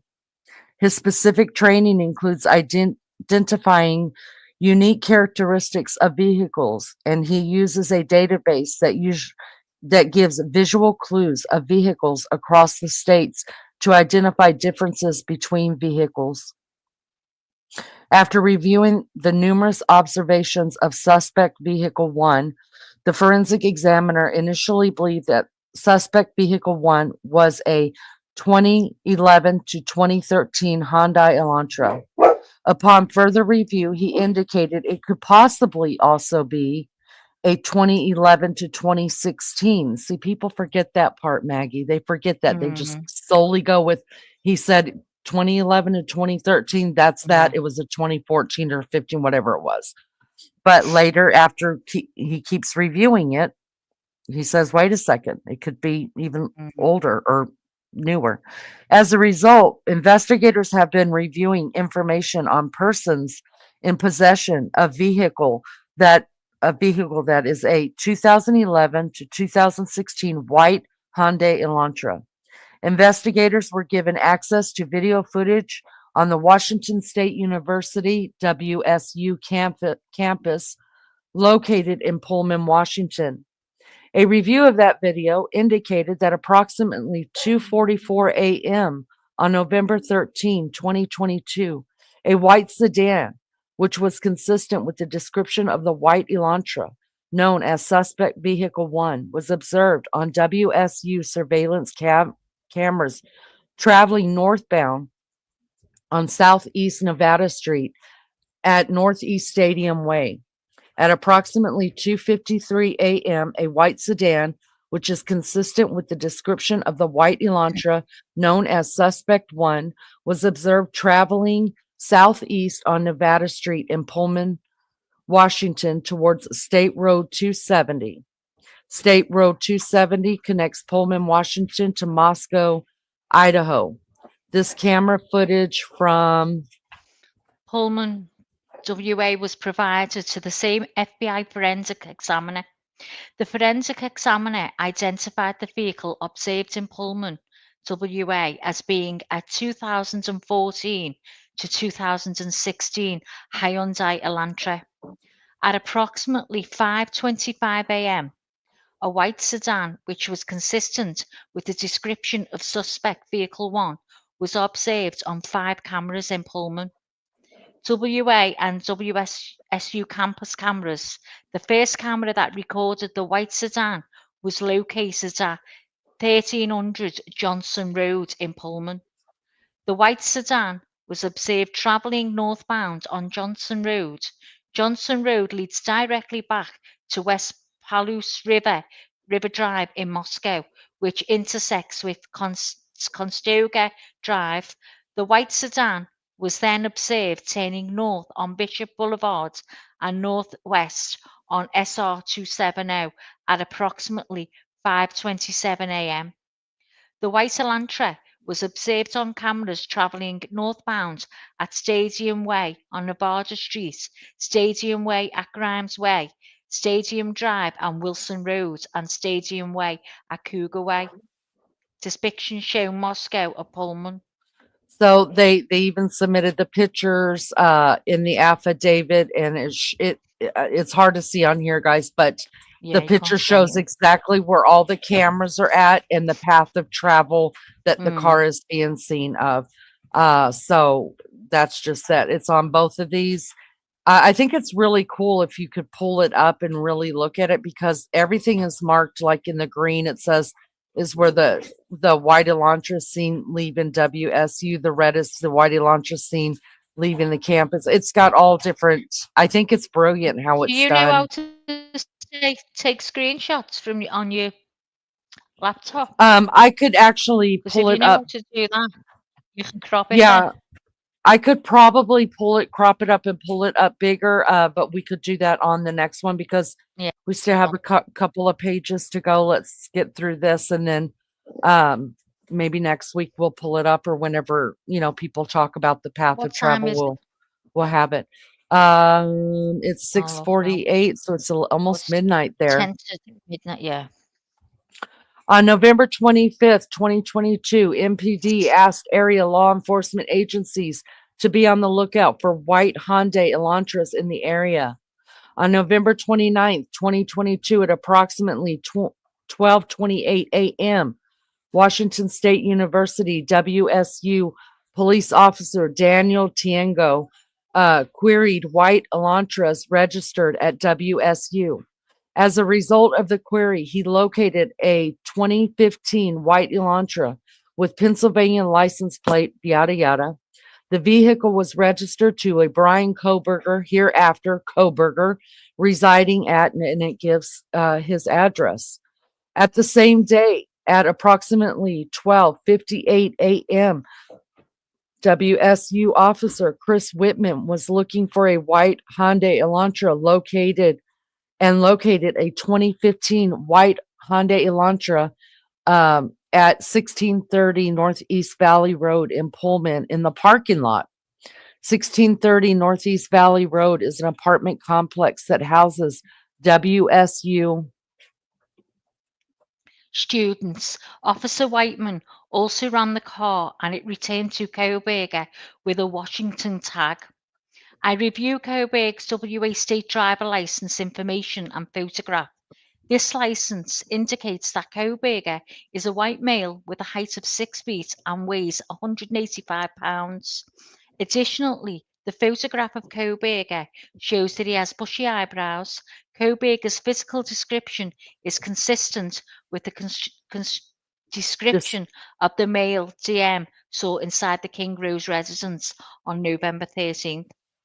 Further investigation, including a review of Latter County Sheriff's Department, CLP, Duke's body cam and reports, showed that on August 21st, 2022, Bryan Kohberger was detained as part of a traffic stop that occurred in Moscow, Idaho, by CPL Duke.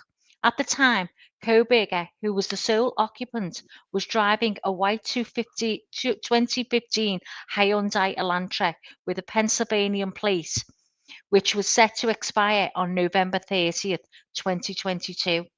During the stop, which was recorded via a law enforcement body camera, Kohberger provided his phone number as the phone as his cellular telephone number.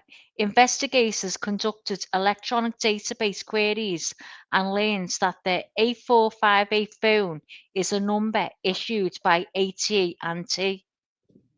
On October 14, 2022, Bryan Kohberger was detained as part of a traffic stop by a WSU police officer.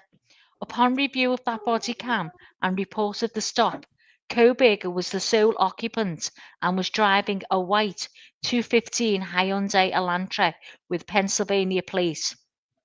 On November 18, 2022, according to W8 state licensing, Kohberger registered the 215 white Elantra with WA and later received WA plates.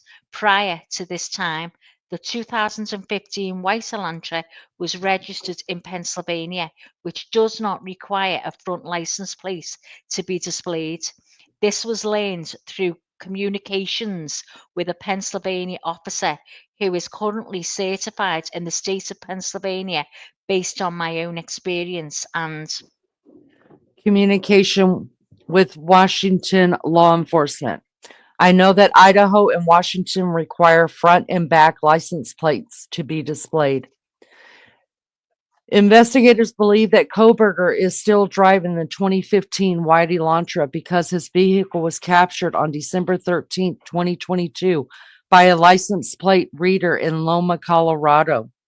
Information provided by a query to database. Kohberger's Elantra was then queried on December 15, 2022 by law enforcement in Hancock County, Indiana. On December 16, 2022 at approximately 2:26 p.m., surveillance showed Kohberger's Elantra in Albrightsville, Pennsylvania. The sole occupant of the vehicle was a white male whose description was consistent with Kohberger. Kohberger has family in Albrightsville, Pennsylvania, learned through a TLO search and located tool database query.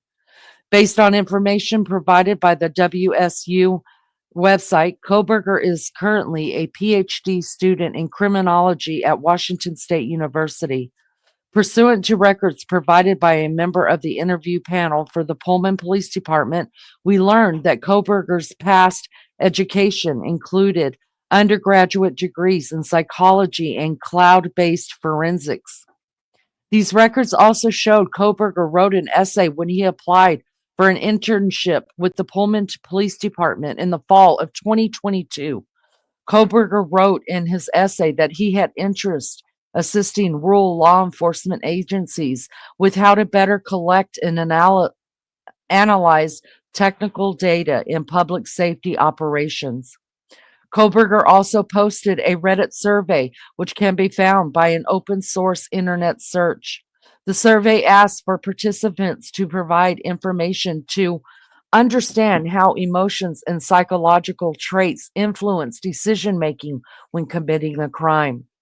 As part of the investigation, law enforcement obtained search warrants to determine cellular devices that utilize cellular towers in close proximity to the King Road residence on November 13, 2022, between 3 a.m. and 5 a.m. After determining that Kohberger was associated to both the 215 white Elantra and the A458 phone, investigators reviewed these search warrant returns. A query of the 8458 phone in these returns did not show that the phone utilizing cellular tower resources is close proximity to the King Road residence between 3 and 5 a.m. Based on my training, experience, and conversations with law enforcement officers that specialize in the utilization of cellular telephone records as part of investigations, individuals can either leave their cellular telephone at a different location before committing a crime or turn their cellular telephone off prior to going to a location to commit a crime. This is done by subjects in an effort to avoid alerting law enforcement that a cellular device associated with them was in a particular area where a crime is committed. I also know that on numerous occasions, subjects will surveil an area that they intend to commit a crime prior to the date of the crime. Depending on the circumstances, this could be done a few days before or for several months prior to the commission of a crime. During these types of surveillance, it is possible that an individual would not leave their cellular telephone at a separate location or turn it off since they do not plan to commit the offence on that particular day. On December 23rd, 2022, I applied for and was granted a search warrant for historical phone records between November 12, 2022 at 12 a.m. and November 14 at 12 a.m. for the 8458 phone held by the phone provider AT&T approximately 24 hours preceding and following the times of the homicides.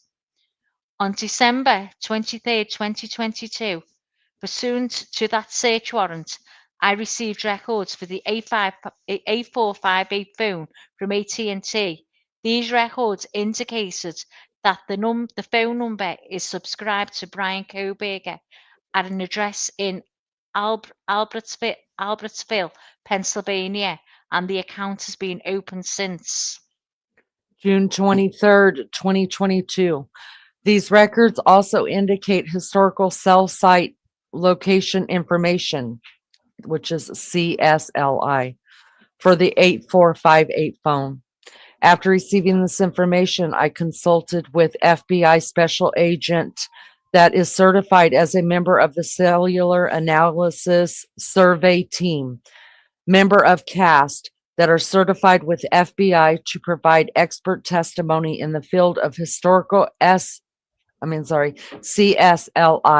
and are required to pass extensive training that includes both written and practical examinations prior to be certified with CAST, as well as the completion of a yearly certification requirements.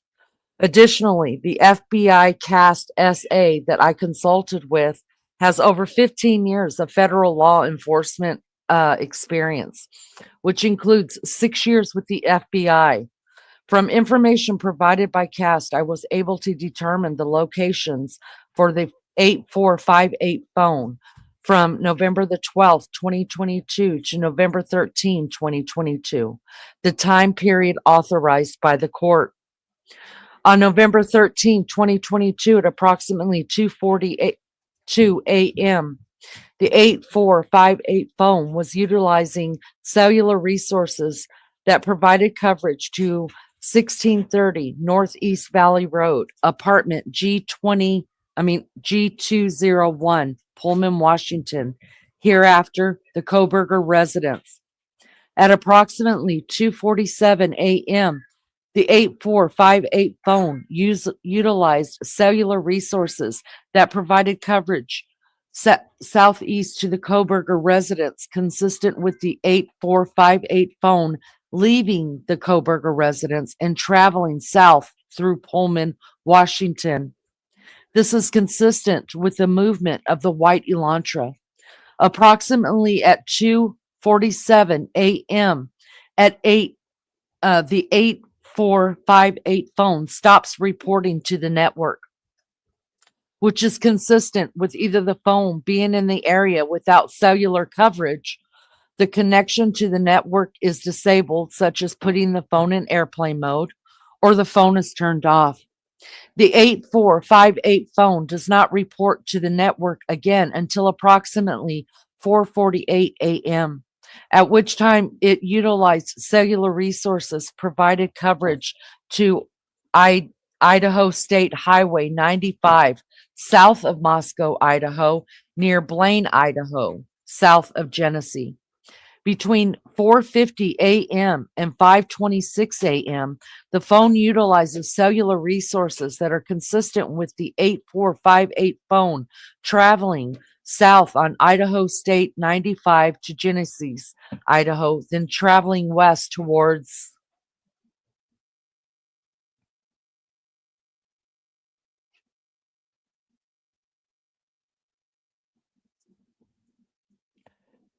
Uniontown, Idaho, and then north back to Pullman, Washington. At approximately 5:30 a.m., the 8458 phone is utilizing resources that provide coverage to Pullman, Washington, and consistent with the phone traveling back to Kohberger's residence. The 8458 phone movements are consistent with the movements of the white Elantra that is observed traveling north on Stadium Drive approximately 5:27 a.m. Based on a review of the 8458 phone's estimated locations and travel of the 8458 phone's travel is consistent with that of the white Elantra.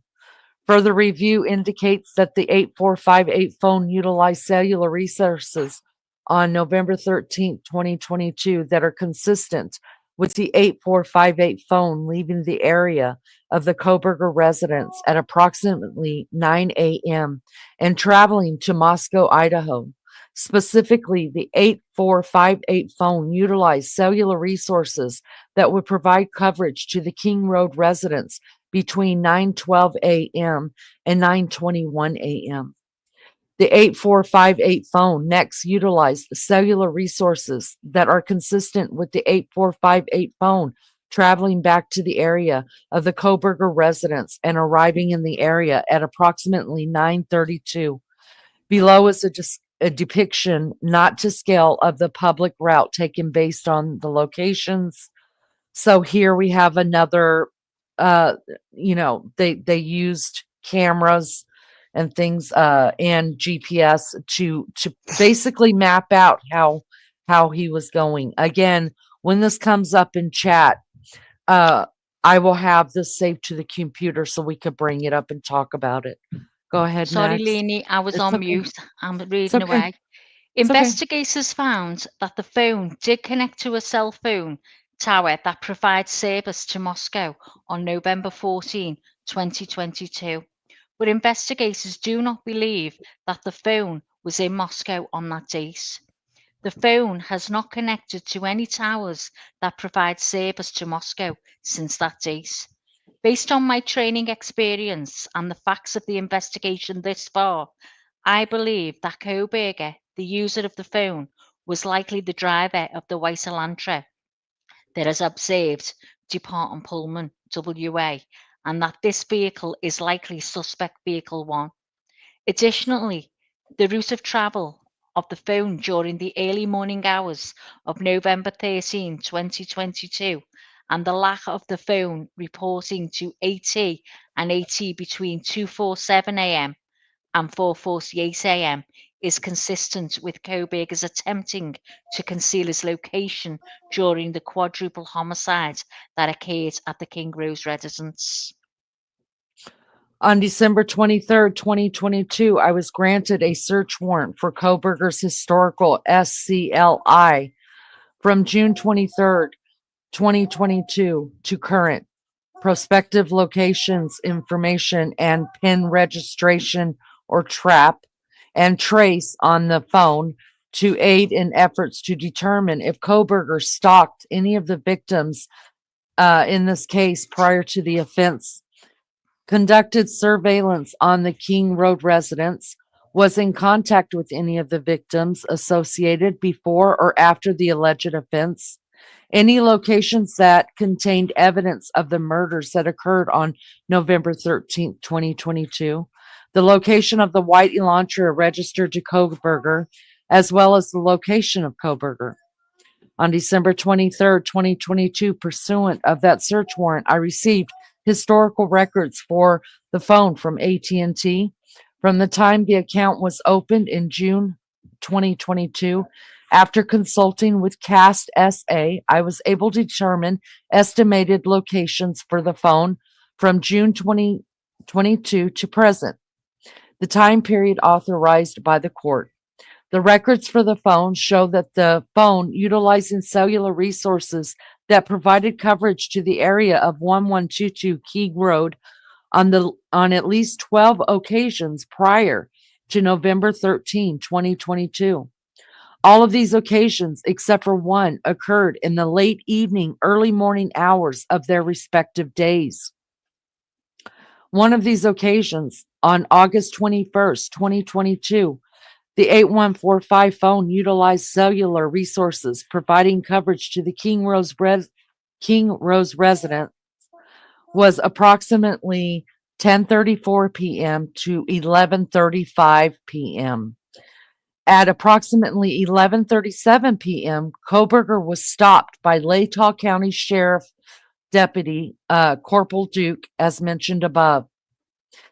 The phone was utilizing cellular resources consistent with the location of the traffic stop during this time, Farm Road and Pullman Highway. Further analysis of the cellular data provided shows that the phone utilized cellular resources on November 13, 22, consistent with the phone traveling from Pullman, Washington to Lewiston, Ohio via Highway 195. At approximately 12:36 p.m., the phone utilized cellular resources that would provide coverage to Katie's Cup of Joe coffee stand located at 810 Port Drive, Clarkson, WA. Surveillance footage from the US Chef store located at 820 Port Drive, Clarkston, WA, and adjacent to Kate's Cup of Joe showed a white Elantra consistent with suspect vehicle 1 drive past Kate's Cup of Joe at a time consistent with the cellular data from the phone. At approximately 12:46 p.m., the phone then utilized cellular data in the area of the Albertsons grocery store at 400 Bridge Street in Clarkston, Washington. Surveillance footage obtained from the Albertsons showed Kohberger's exit, the white Elantra, consistent with suspect vehicle 1 at approximately 12:49 p.m. Interior surveillance cameras show Kohberger walk through the store, purchase unknown items at the checkout, and leave at approximately 1:04 p.m. Kohberger's possible path of travel is depicted below, not to scale. Yep, there's another one. You guys, I think those are interesting. I really, really do. I'll carry on, give you a rest because you've read Thank the big you. ones. Thank you. I think this is the end of it. Additional analysis of records for the phone indicated that between approximately 5:32 p.m. and 5:36 p.m., the phone utilized cellular resources that provide coverage to Johnson ID. The phone then stops reporting to the network from approximately 5:36 p.m. to 8:30 p.m. That is consistent with the phone being the area that the phone traveled in the hours immediately following the suspected time the homicides occurred. On November 27, 2022, Pennsylvania agents recovered the trash from Kohberger's family residence located in Albrightsville, PA. That evidence was sent to the Idaho State Lab for testing on December 28, 2022. The Idaho State Lab reported that a DNA profile obtained from the trash and the DNA profile obtained from the sheath identified a male as not being excluded as the biological father of suspect profile. At least 99.9998% of the male population would be expected to be excluded from the possibility of being the suspect's biological father. Based on the above information, I am requesting an arrest warrant be issued for Bryan C. Kohberger, date of birth 11 11/21/94 for burglary at 1122 King Street in Moscow, Idaho, and 4 counts of murder in the first degree for the murders of Madison Morgan, Kaylee Goncalves, and Xana Canoodle, and Ethan Chapin. I declare under penalty of perjury pursuant to the law of the state of Idaho that the foregoing is true and correct. And there you are. It is, yeah, he's 12/29/22. signed and date. God, Signed and dated. I didn't know picked that many up on the phone. Wow. See, now I'm thinking it is him now again. Right. And that's what it's about. Hi, everybody. Hi, little Miss Sharon. Hi, everybody. I'm sorry, Maggie and I could not see chat at all, you guys. Because when we're both looking at that screen right there, it just covers up everything for us. So big hugs, big thank you, big love to our mods for keeping things safe and moving in chat. We appreciate you so much. And we know how really lucky we are to have you guys watching and making sure that we all have a safe place to land. It was the phone, wasn't it, Lou saying? So was it the car that made police zone in on BK? Or it was the phone? First of all, it was the white Elantra, wasn't it? But then when they started looking deeper into it, it was his phone that was going to all the networks, all the towers. Mm-hmm. Yeah, so basically it started with the Elantra. Yeah. That's what it started with. And then once they narrowed down that it was Bryan Kohberger based on or they thought that it was Bryan Kohberger based on the path of travel and the that the car was registered to him. I believe they have a back license plate. I think that's going to come out. I think it was a slam dunk as far as the car goes. Once they figured out who that car was registered to, which was Bryan Kohberger, then they asked for to get records to his cell phone. So then that was granted. So they got all of his records from the time it was turned on, which was in June. And the murders happened in December, right? Yeah, December. All of the surveillance, because there's surveillance cameras everywhere, guys. They're just everywhere.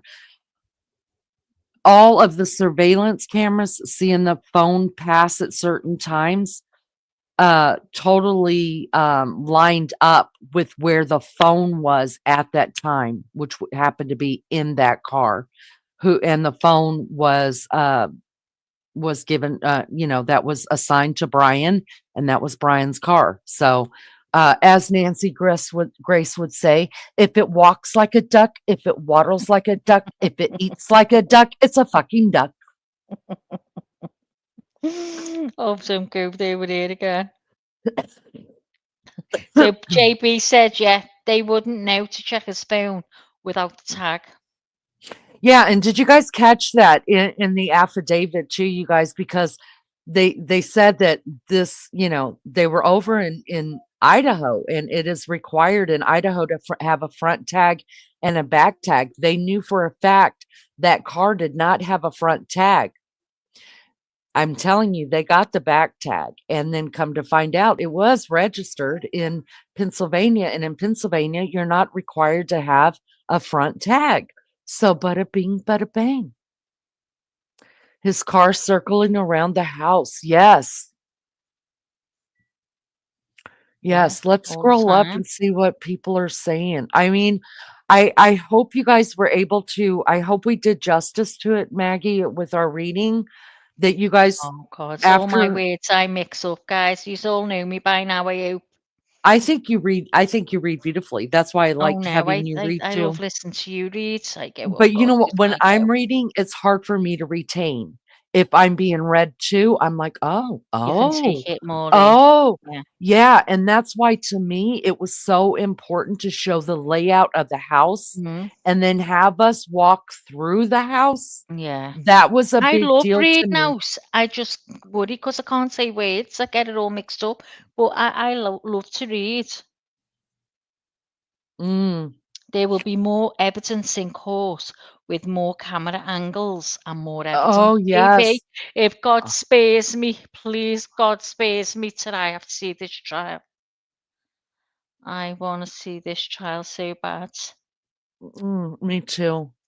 I went all the way up here to Christine. She said, but they can't identify it as BK car, and they can't tell if it has front license plate or not. Sure, it's on all the pics. Can't see the plate, but on some you can't tell. Well, I mean, his car did not have plates on the front. We know that. That was one of the things they could tell by looking at the by looking at some of the pictures on there. They could tell. I mean, they put it out right away that the Elantra that they're looking for does not have a front plate. It just has a back plate. So they knew that, right? And I don't know. I don't know. I think it's worth digging into more. Digital Maniac, thank you so much. Thank you so much. We don't do this all the time. We do this every Wednesday. Sometimes we'll talk about true crime, but not in depth like this. We're an everything channel, to tell you the truth. But it's the same. You can't even tell if it's a plate or even that Well, it's I'm an going to bow alarm. out now, Lee. Oh, I'm so sorry. No, All of don't worry. my English friends are probably exhausted. No, Alec goes to bed, but he helps me up, so I go. So it's fine. Don't worry. Honestly, if I needed to go earlier, I'd have gone earlier. I'm absolutely fine. But you'd have finished, haven't you, before I go? Because otherwise, I'm not going. Okay. Let me tell you this real quick. I got to remind you, set your phone. You have 2 an o'clock interview. tomorrow. Okay, I'm I'm on it. just It's on my reminding phone. you, Thank you for because reminding me. lunch My lady, nerves are gone. lunch, because I'll be sending you that one beep. Lunch lady will send you a beep. Jay Brad's gonna send you a beep. Lizzo's. Before you know it, you should have just answered everybody's damn phone calls. I'm not going to answer anyone. I'm just going to turn up. We're just gonna send one beep. I'm going to be dead nervous. She asked me a question. Oh God. Oh, she puts a time limit on. I think it was very nice. All right, let's look in chat really. Do what? What do you mean a time limit? Got to buzz So, it on us. like, Got to say the answer. yeah, you got to say the answer real. No, what I mean is, like, her lives are usually like 1 hour. They're not Oh like yeah, open-ended It's like not what we a do. So, I'm making she for you lunch. gets it in there pretty well, and some of the questions are just so damn good. I was shocked by them, really. Yeah, I She heard didn't you go, even. ooh, oh. Maggie, she didn't even ask me what I was wearing. I was like, oh my God, It was just this last is a night. real professional. I'll say, oh, got me nicey again. I'll just Christine says it was stated in court that they took snips from the videos and pics and put them together to make it look like it was certain places or something to that effect. Well, I mean, I could see that probably happening. But the timestamps on each ring or video or whatever, it's gonna tell a story, right? Because all you got to do is say the ring camera. Let's just say this: you've got a ring camera here, and a half a mile down the road, you've got another cam, right? It's not hard to figure out how much time roundabout that it would take to get to the next camera and see that car on that, and then look at about when that car hits the next camera, and then look at the cell phone records, see if the cell phone records shows in that area right around their pinging off the same one. I mean, it's the cell phone records are kind of a big. I will agree that you're looking at a bigger, broader area, because cell phone records aren't like a camera where they could tell you this is the address, this is where it is. Cell phone tower isn't like that. It has a range. So, yeah, I mean, I guess that could be argued. It could be. I guess it's just, I mean, there's some questions we're not going to have answers to, any of us, until trial. But I think during trial, I'm prayerfully, all of us are going to be together, and we're going to be like, oh my God, that makes sense. You know what I mean? I'm just either one way or the other. That's what I hope. I think this case is wild. I can't get over the Papa Roger stuff. Yeah, crazy. And we can go back and talk about that. I do believe Bryan, whether he killed him or not, is an incel. Absolutely. Leanie, when I go on tomorrow at 2 o'clock, Mm-hmm. is it 8 a.m. your time? I think it's 8, 9, 9, I thought it was 11, 9. 12, 1, 2. It'll be 9 my time, 9 o'clock my time, a.m. Yeah, I was right. Yeah. Yep. Thank you. It's all right. I've got my alarm on. You can all chill out. Just be there with me. Hold me hand. I'm not holding your hand. I'm kicking you to the wolves. I'm going to be terrified because you're not with me. I'm used to you being with me. I'm going to giggle my ass off the whole time. I'm going to be, this is going to be me, Maggie. Hold on. I got it. This is me sitting in chat the whole time. Or Maggie from According to Lee YouTube channel. Whoa, hold on. Blame the eclipse. I'll be blaming you tomorrow. And this will be everybody else. No, they'll all be allegedly putting their hands over their eyes with things I'm going to come up with. When I get worse neighbours as well, I can't even worse. I'll be going, sorry, what did you say? What did you say? What did you say? Say that again, Anne. Say that again. She's so good. I'll be trying to bone by the time she finishes with me. She's so good. You just feel comfortable. She's so good. She's so sweet. Lovely. You know, Anne's avatar, is that her dog? Yes. Doesn't it look like little girl? Oh, gorgeous. Yeah. Looks like little girl. They're so sweet. Gorgeous. Now Christine does not believe that Bryan Kohberger was Papa Roger. I do. I do. Christine, I can't wait to talk to you. I can't wait. Christine, we need to get you up here. We need to get up here and just tell me Whereabouts are you, Christine? Yeah, where are you from? Can you tell us the state? You don't have to tell us where, but the state. Nancy Grace, put it back up. There's no way he was stargazing. That's what I think. Listen, when I have anxiety and I drive, I can't stop. In fact, I drive until like I'm calm. And then I'm like, oh shit, where am I? That's what it kind of is, you know? Sometimes I know in the direction I'm going. I've driven at night, so I'm going to give them some credit for that. But there's just, to me, listen, what is a coincidence to you guys? Maggie, what's a coincidence to you? What does that word mean? Coincidence to me is it means, well, you can say it as I'm saying to you when I say, oh, meet up here, which is a bit sarcasm, isn't it? But coincidence can be two things to us. So coincidence is when something doesn't happen, but then it does. Oh, hang on, I'm mixed up. I'm trying to. Something doesn't happen normally. Right. And then it's well, isn't that a coincidence? That's like a sarcasm. I'm going to bring up the right. Oh God, how'd you put it? I want to bring up the right technical term of it. So coincidence. I was just going to get it on my phone. Go on. Oh shoot, fire! I hit the wrong button. There it is. A coincidence is something that is not planned or arranged, but seems like it is. Yeah, technically, a coincidence is an occurrence of events that happens at the same time by total accident. Like you and your kid from your class at high school both visit the Grand Canyon at the same time.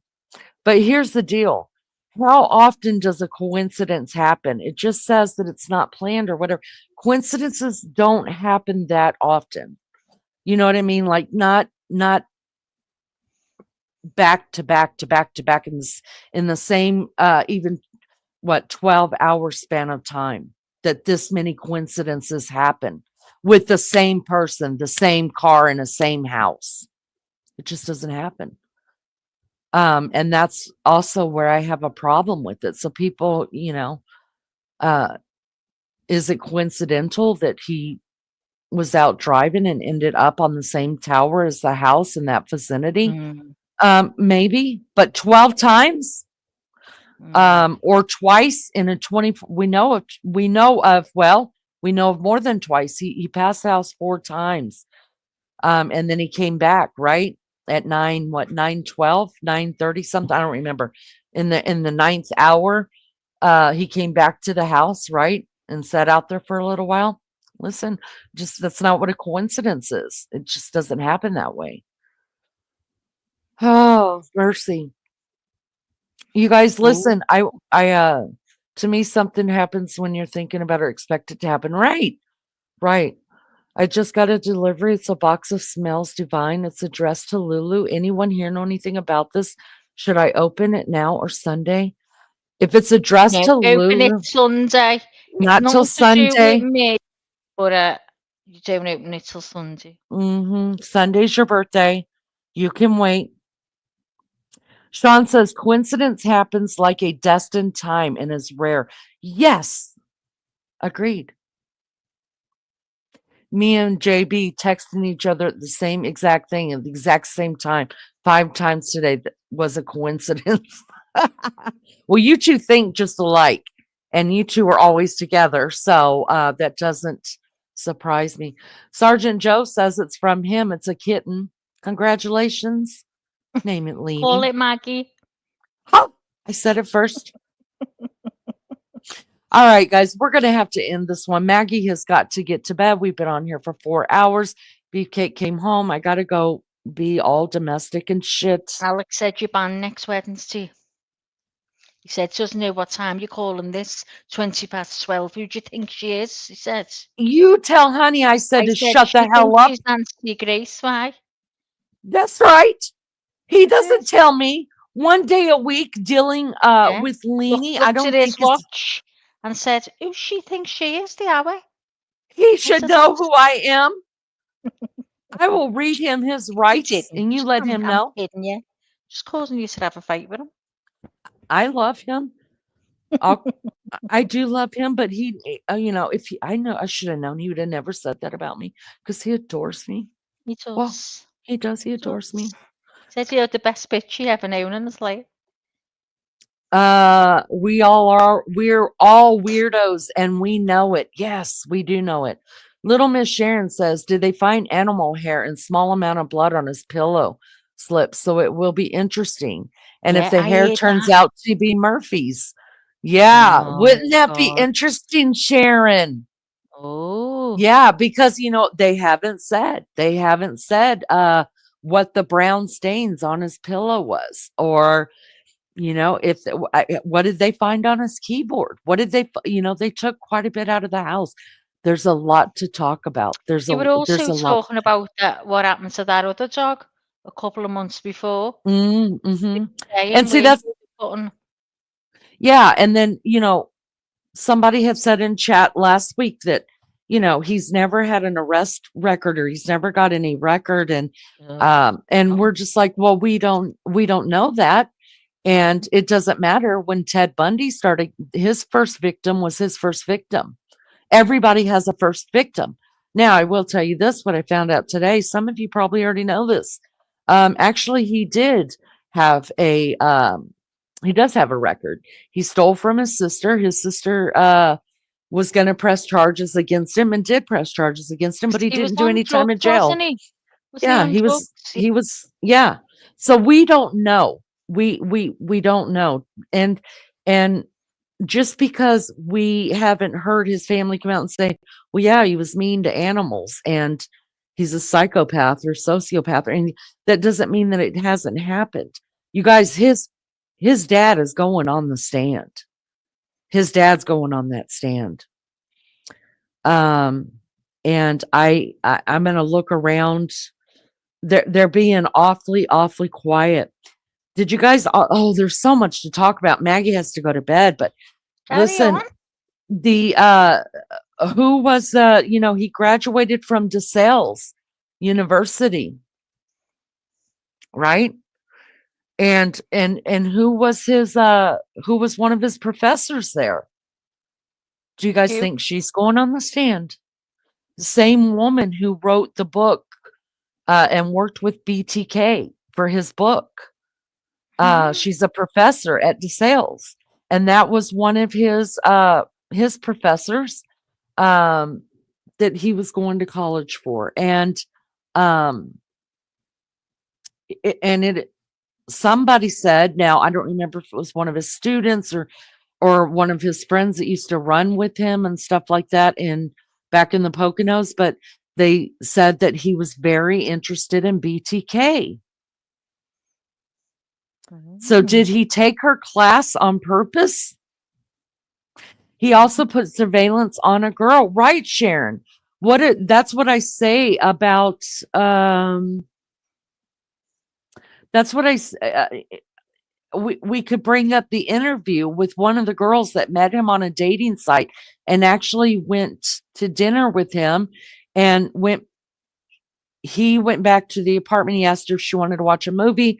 She felt bad, so she let him in like a dumbass.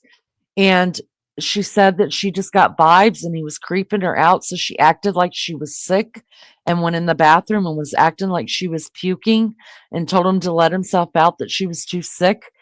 And that she would call him. Well, she had no plans on calling him. But he texted her, I guess, either that night or the next day and asked her out again. And she just said she didn't think it was going to work out. And he said he understood. But what did he say to her? There you go, lunch lady.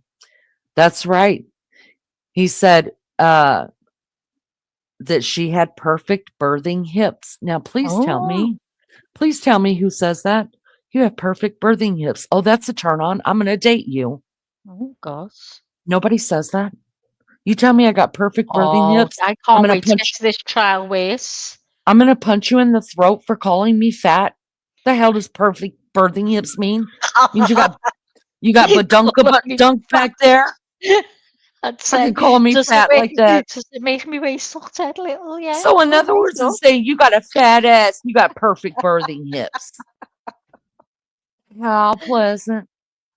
But little Miss Sharon says that was a different girl. Listen, I think there's all different. How many? There's stuff to bring up. Digital Maniac says he could have been spying on those girls in and outside that house for months. Exactly, because he was. I think he did, or whoever has done. Yeah, I think they've been getting watched. Well, she's been getting watched. Definitely. That is so true, Lou. Yes. Thank God for gut instinct. How many times have we heard women escape because of their gut instinct? That's right. Yeah. Yeah. He got by your gut feeling. Yeah, always, 100%. I'm gonna be excited to watch this trial. I'm Me too. Hey, Beefcake, will you give me money so I could go to Idaho for 2 months? I'm made to get on a plane to come over with a Beef. And Maggie needs a plane ticket. Please, Beef. Hey, Sunshine said we could stay with her. She's got a big ass house. Who's Sunshine? Sunshine, you know who Sunshine is? She don't come in here that much, but she goes into Tina sometimes, and she lives in Idaho. She lives in Idaho. She's got a big old house. It's just her and her husband. We'll go over. Well, what are you waiting for? What are you waiting for? Get your ass over there and be on that trial. I don't want to be on the trial. No. I mean, get in there and watch it all and tell us all about it. God, because I'd be like, whoa. Bryan, sit your ass up straight, buddy. Sit it up straight. Judge, we will have no more of that. Can you tell you sitting in Bryan Kohberger? I'd be kicked out for the looks I'm giving everybody. Like, Judge, y'all know me. I'd be giving them looks like, Judge, are you really going to put up with that shit? Are you really, Judge? This will be me right here. I'd be like, Your Honor, do we have to hear Ann Taylor's mouth one more time say that? And can you tell the prosecutor to please groom his beard? What is he, Santa Claus? How am I supposed to take him seriously? Groom yourself for the love of God. You're no mountain man. I mean, y'all, the judge would kick me right out. And I don't know how to dress. I'd be in there in jeans and that hoodie right there. He'd be like, ma'am, you have to kind of dress like you're like not homeless to come into my court. And I'd be like, sir, I don't know how to dress anymore. I'd have a blouse and everything on me. I'd look like I was going to the movies. You know how to dress, though. I don't know how to dress. Oh, I don't. Okay, do you think Bryan Kohberger will take the stand? I think he will. You know what? But I'm not so sure now. But I hope he does. I think if it was left to him, I think he would take the stand because I think he's just that fucking cocky. He wanted to. Yeah, I think he would. But I think under the direction of his lawyer, Ann Taylor, who I want to kick in the head, I think they would tell him not to. But I think he wants to because he's definitely just one of those guys. He's one of those. He doesn't look scared though, or not only does he? He looks scary. I'd be sweating. I mean, even if he say, for instance, he's done it, the fact that you're gonna die for this. He just doesn't look a bit put out. I hope he does get on the panel because I would love to see. I'd be screaming, I'm not guilty. I'm not guilty. Oh God, I'd be terrified. Yeah, I would love it though because there's got to be somebody on that prosecution team that's smarter than him that could cut him down 3 sizes at the knees and maybe make him start crying. I would love them to start crying on the stand. I did it. I did it. I'm so sorry. So sorry I did it. She wants him to cry. And then this is what he's going to say. He's going to start crying, right? He's going to be like, I did it. I'm so sorry, Daddy. And then he's going to get in touch with the courting lady immediately. I'm going to give her the first interview. And I'm going to be like, right on. I'm going to be like, suck it, Chris Madonna. Okay, I'm getting the interview. Suck it, Nancy. I got this. Everybody, release the lawyers. Leanie is taking over. Oh, that'd be so funny. Oh God, I'd be sobbing all the way through it listening. I'd be sobbing. I went to see The Champ, the film, I told you, didn't I? And the woman that comes round selling the ice cream, she had to ask me if I was okay. I was in a terrible state. Oh, it was such a good movie. I heard, wake up, Champ. Wake up. Oh, Maggie was gone. Poor little Ricky Schroeder. Hold on, let me see if I can find the find the clip and let's cry over it. Champ, wake up. I was sobbing, going, wake up. Oh, he's not dead. He's not dead. The ice cream woman said he is here, all right. I went, no, I can't get over that poor kid on his own. I couldn't get over it. It was horrible. The worst film. And then I went to see what was it, the sad one? First Snows of Spring. Leanie, have you seen the first snows of spring? Has anyone seen the first snows of spring? No. Oh my God. Oh my God. It's about the man and woman with all the kids and she dies at the beginning. Oh. All right, here we gotta watch this. Maggie, get a tissue. Maggie, get a tissue.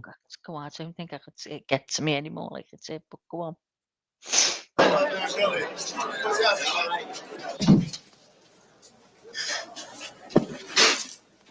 Lady. Look at little Ricky. Oh, look at the lip. Oh. Wake up, Champ. Wake up. Oh, can't cope. He's got to tell him. I'm sorry. Oh, here we go. Y'all, if you haven't watched this movie, this is an incredible movie. But the best part is fixing to come up right now. If you don't love Ricky Schroeder right now, you're going to love him in just a second. Hang on. Here we go. Oh.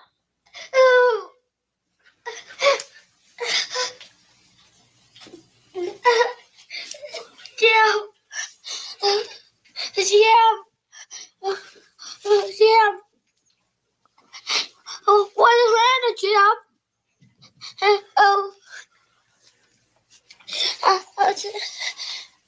Jim, wake up!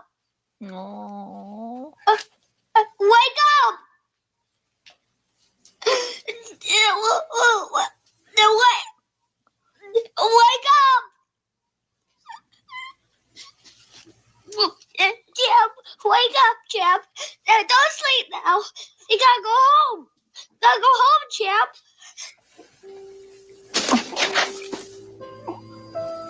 Georgie! Don't cry! Georgie! Mr. Hamilton! Wake him up! Wake him! We're all real sorry. Please wake him up! Let's go outside. Let's go outside. No! I don't want to! Jackie! Wake him up! Wake him! TJ, please. I want you! TJ. I want you! TJ. Please, TJ. Listen to me. He's gone. He's gone, son. He's gone. No. He's not gone. He's not. He's not. Not now. Please. He is not dead. He's Please. not dead. Listen to me, son. I want you. TJ, please. I want you. You. Can I put a start? Maggie, that's why I'm gonna be with you. Oh, I can't get over this. I'm going to bed. Awful to bed.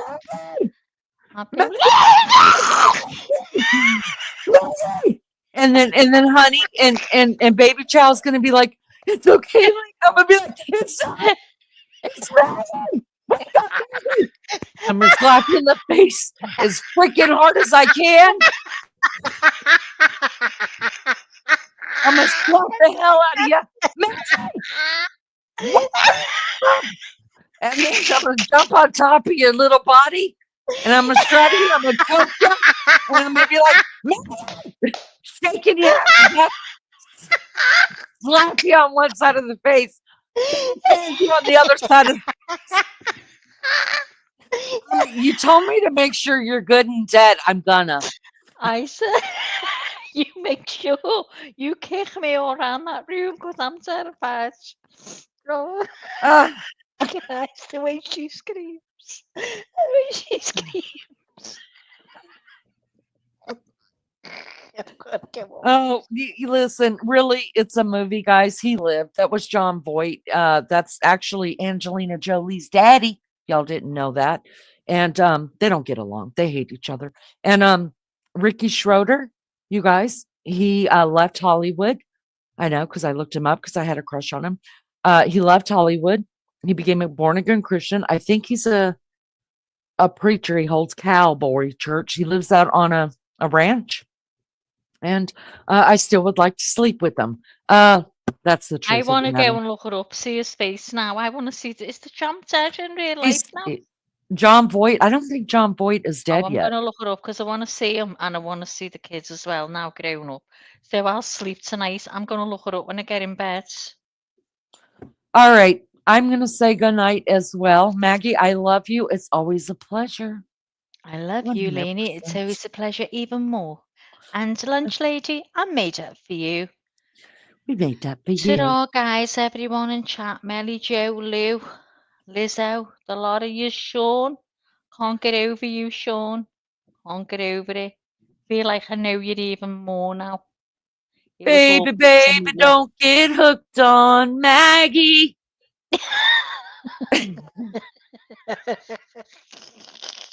I only cry in animal movies. Oh my God. Have you seen, I might say this wrong, Barbara, Haichi? Yes. Like that. Oh. Haichi, yes. Yeah, with Haichi. Richard Gere. Oh, let me tell you now. God. Oh God. Stab me in the heart now.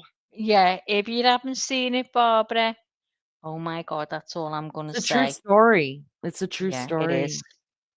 Honestly. All right, guys. I make you blush. Oh, we would make you blush, Sean. Thank you so much. Thank you so much. Good night and God bless to everyone. And girls, I'll speak to you in the morning. My morning, your night, whatever. Your morning. Good night, good evening, good day. Bye. Bye, Max. Love you. Bye. All right, guys. Thank you so much for being here. I appreciate it. If you haven't hit the like yet, hit it on your way out. Thank you to the mods. You guys are everything to me. Thank you for keeping chat moving, safe, happy, and just booming in here. To all the newbies, y'all, thank you so much for being here. I'm so happy to meet you. Oh, Sharon is from Australia. Oh, I own the keys. We'll have to tell you about that, Miss Sharon. I own the keys to Australia.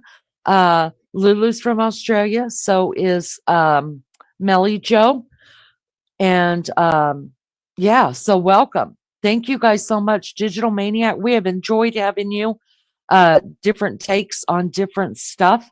And also, I have to scroll back up really quick to remember names because I suck at remembering names. But once you're here a couple times, then I don't forget you. I don't forget you. I don't know if she's still here. Help me, somebody with the name. I'm looking, I'm scrolling. I haven't seen her post in a minute.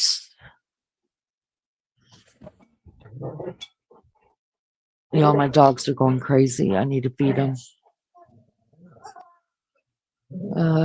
Give me a second. Oh, Christine. I'm so sorry, Christine. I'm so sorry. But hope to have you on panel soon. Hope to have a lot of yous on panel that want to discuss this case and give me something else to think about. I love y'all so much. I'll never forget you, Sean. Never forget you. Here's to 1 year and all of us keep going. I love you, love bugs, so much. Next week we will continue on with the next installment. I'll get all this put into a playlist so you that haven't listened to the first or the second part of the series can go back and listen to it. Oh, get down, little girl. Thanks everybody for being here. Appreciate you so much, Mags. You're my heart completely. I don't care what your family says about you. I love you. If you guys can't be good at it. If you can't be good at it, send me video of it. I need some content over here. Hope to see you on the next, according to Leanie.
Big heart.